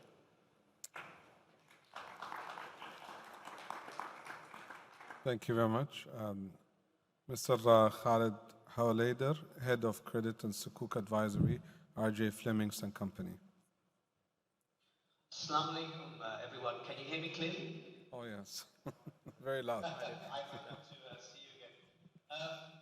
Firstly, I'm here actually in my capacity as chairman. So this is a real life use case. But before I take you through a few slides around that use case, I just want to add some opening comments that I think capture a bit of what the previous speakers were saying.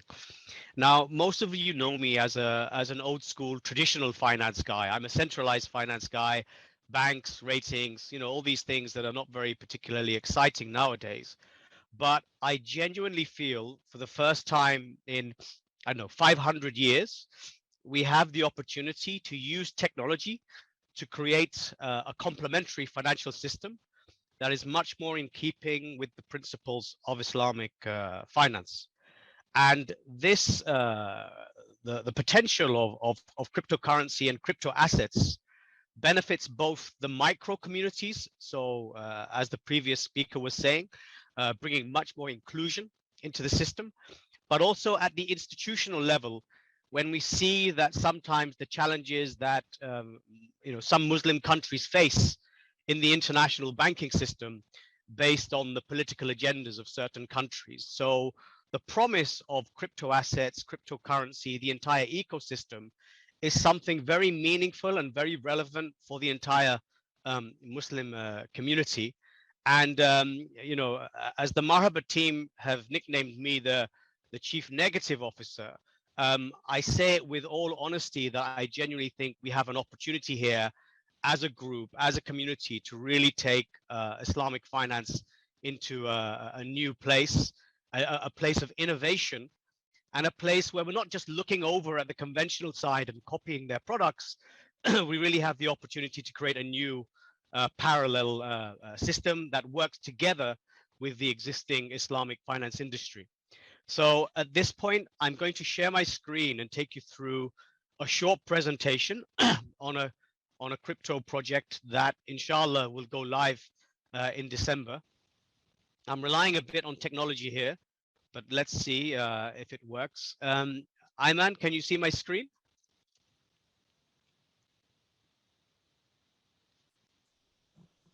Hello? No, not yet. Okay.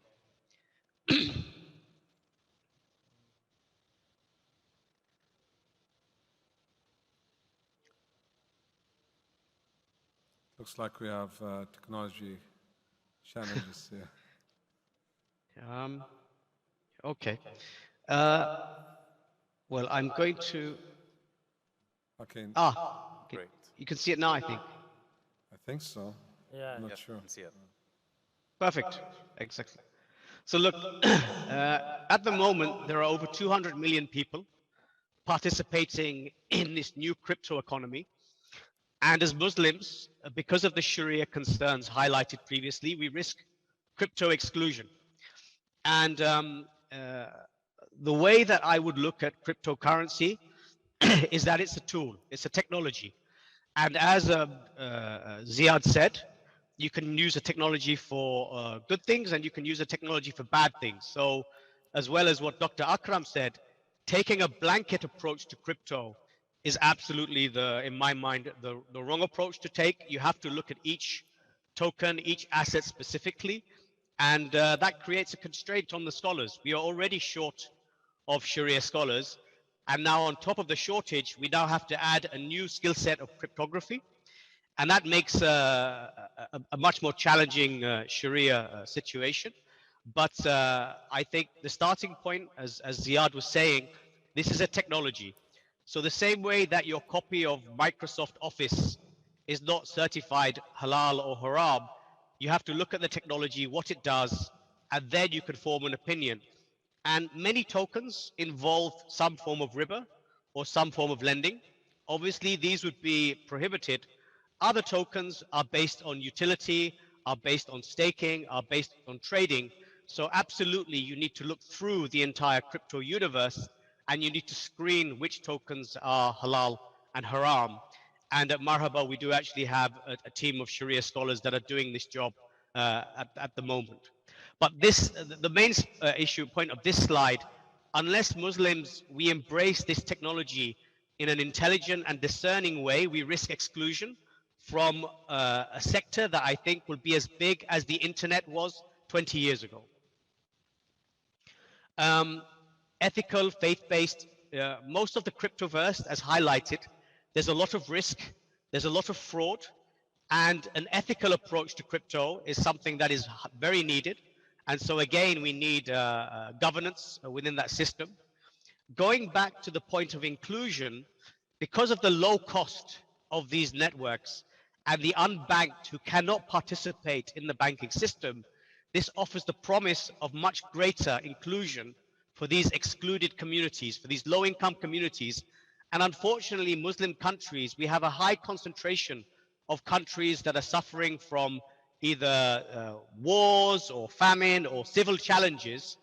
And so it's much more relevant for the Islamic finance ecosystem that we can bring access to the lowest level of the community.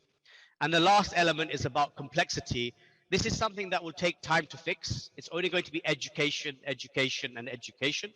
But on the regulatory side, on the community side, on the stakeholder side, it's only education that will get us to the point where the Muslim ecosystem can really take advantage of the potential. Of the 3 trillion, this is the Islamic finance sector, there's 150 billion of conventional value in that system. There's 0 Islamic. That has to change. The Muslim communities, the Islamic banking system, the Islamic corporates, we have to claim our share of this ecosystem and not get left behind in this amazing sector. And as you can see there, there's a lot of synchronicity with the UN SDGs. This is my comment on regulation. Now, at the moment, the cryptoverse is a very retail-driven space. Lots of young people, lots of brave people participating, small tickets, small numbers generally, but obviously you have a few large tickets. Now, in the Islamic banking sector, we are in a low rate, a low yield environment. There's over $1 trillion worth of corporate and retail deposits worldwide that are paying less than 1% return. So people cannot find a way to grow wealth, and yet in the cryptoverse, there are many wealth opportunities emerging. Now, issues like consumer protection, anti-money laundering, know your customer, all of these have to be implemented for an institutional DeFi solution. And this is where the regulators come in, and they should be encouraged to break up the sort of cryptoverse. It's not one monolithic technology. There are people who are using crypto for lending, people that are using crypto for investing, people that are using crypto as a currency. So from a regulatory standpoint, you cannot look at it as a simple one sectoral problem. You need to break it up into different areas of domain expertise. And in terms of Islamic banks, if you can offer retail-oriented crypto products, there will be huge growth for the banking sector. As the new generation of Muslims, they are very into crypto, but they are also very Sharia sensitive. And that is the space that we are looking to grow. This is just a quick note on the Marhaba DeFi halal ecosystem. So I won't go through all these products, but nonetheless, there are some screening products for tokens. There are some NFT products, there's wealth products, etc. But this is the halal ecosystem that we're trying to build. And that's really the close of my presentation. But just to wrap up, just to sort of restate the importance for everyone in the room and everyone listening, the Muslim community, the Muslim financial sector has a once-in-a-generation opportunity to put Islamic finance at the lead of innovation, to bring in the community at every level, both from the smallest to the biggest. And I hope, working together with the scholars, we can bring them to get comfortable in the areas of this new technology that work, and that we can take our place in this cryptoverse. So that's the end of my opening comments, and hopefully that was useful to you. Thank you. Well, thank you. Well, thank you very much. I thank the speakers for their, of course, great comments and for giving us a little bit background about their views. And thank you very much for your attendance. Thank you very much. Take care.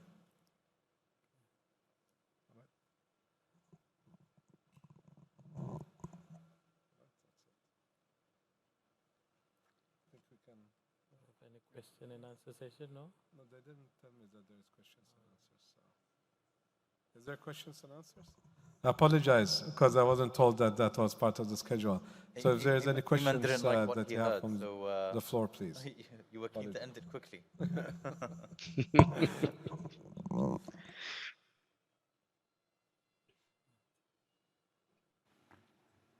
If you have any questions, sorry. If you have any questions, please raise your hand to get the microphone. إذا في أي سؤال تفضلي لو سمحتي مايكروفون.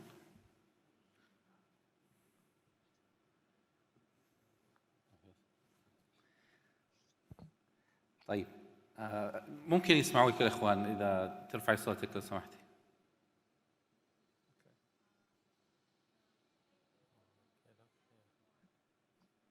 ما حقدر أسمع صوتك سامحيني. I don't know what's the solution. طيب المخرج هل في إمكانية لتوفير ميكروفون أو ما في ميكروفون؟ طيب عفواً. Yeah, go ahead.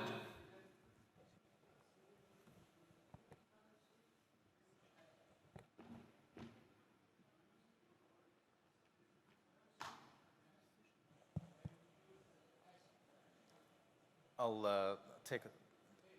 Sorry, can you please introduce yourself? My name is Dr. Yahya Abdulrahman. Yahya, thank you very much for the question. Sure.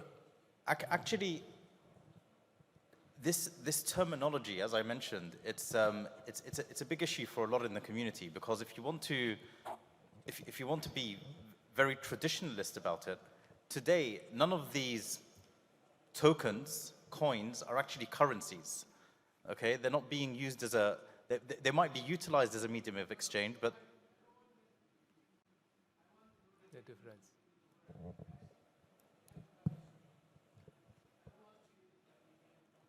A currency should be used as a medium of exchange, even in the cryptoverse. But Bitcoin is not being used as a medium of exchange primarily.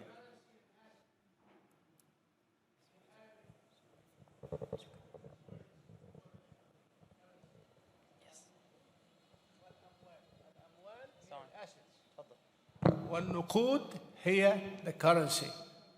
So you can use a piece of paper as a currency. But an asset is a hard asset that can be valued using a valuing system. And we cannot mix these two words in our regular conversation because you will be falling in a big trap. Because if you call it an asset, then it becomes an investment. And the question is, what are you investing in? And can you apply the Sharia guidelines for investing in nothing? Okay. Can you invest in dollars? Can you speculate in the US dollar from a Sharia standpoint? So the question I'm asking Mr. Howder here, what is the difference between an asset and a currency? You use the same terminology. I think the best way to actually look at this is to view a lot of these tokens as securities. Many of them are offering an exposure to a project in the same way that you would own an equity, a share. Many of them are offering exposure perhaps to an underlying asset. It could be gold on the other side, such as an EFT, for example. So we cannot say that all of these tokens and all of these currencies are assets and there are currencies. And there are two classes of assets, fungible assets and non-fungible assets. A fungible asset is an asset that changes nature upon use, and non-fungible asset is an asset that stays as is. A car is a non-fungible asset, then you can rent it. But a currency is a fungible asset. A loaf of bread is a fungible asset. A piece of tomato is a fungible asset. Upon using it, you change its nature and you cannot rent it. You cannot invest in it. So actually the issue that you've raised... Please, when you're in your course of discussions, you need to differentiate between two words, an asset and a currency. That's all I can say. But you didn't give me the difference yet. I think you answered the question yourself. No, I wanted to ask you the difference between an asset and a currency. Let's discuss this after the session. Thank you very much indeed. We have a question, but it has to be a quick one, please. 30 seconds max. هنا لو سمحت ميكروفون. هنا عند السيدة هنا لو سمحت. عند السيدة لو سمحت عشان هي طالبة من أول وما عندنا وقت آسفين. Thank you very much for all the speakers for sharing their insight with us. I completely agree with most of the things that has been presented here from each and every speaker. It's not a question, but I'm going to suggest something. When we look at G20, we understand that they have approved already about 20 currency. So maybe this is our time also to establish our own Islamic currency internationally. Thank you very much. شكرا جزيلا. تفضل رئيس الجلسة. Thank you very much, everybody, for attending. It's been a great honor to have the speakers and your attendance. Thank you. Thank you indeed. شكرا جزيلا للمتحدثين على ما قدموه خلال هذه الجلسة النقاشية. إلى هنا نصل معكم إلى ختام أعمال اليوم الثاني لقمة مجلس الخدمات المالية الإسلامية الخامس عشر. وقبل أن نودعكم نود أن ننوه للسادة الكرام بأن حفل العشاء سيقام في تمام الساعة 8 مساء هذا اليوم هنا في فندق الريتز كارلتون في قاعة العز. نتطلع لحضوركم وتشريفكم. Dinner will be served at 8 p.m. at Al-Izz Hall here in Ritz-Carlton. ونود أن ننوه بأنه يوجد مكتب لتقديم خدمة فحص كورونا PCR غدا من الساعة 8 صباحا وإلى الساعة 3 عصرا. Please note that we have a designated office for PCR coronavirus test, and they will be providing their services from 8 a.m. until 3 p.m. And for those who ولمن يرغب بأداء العمرة نأمل منه التوجه إلى مكتب خدمة العمرة في البأهو الرئيسي للفندق وتسجيل اسمه لأداء العمرة غدا. وللمزيد من المعلومات بإمكانكم سؤال المكتب. For those who wish to perform Umrah, please proceed to the main reception of this hotel, and there's a designated office which will provide you with any assistance to perform Umrah. شكرا لكم أصحاب المعالي والسعادة والسيدات والسادة الكرام، والسلام عليكم ورحمة الله وبركاته.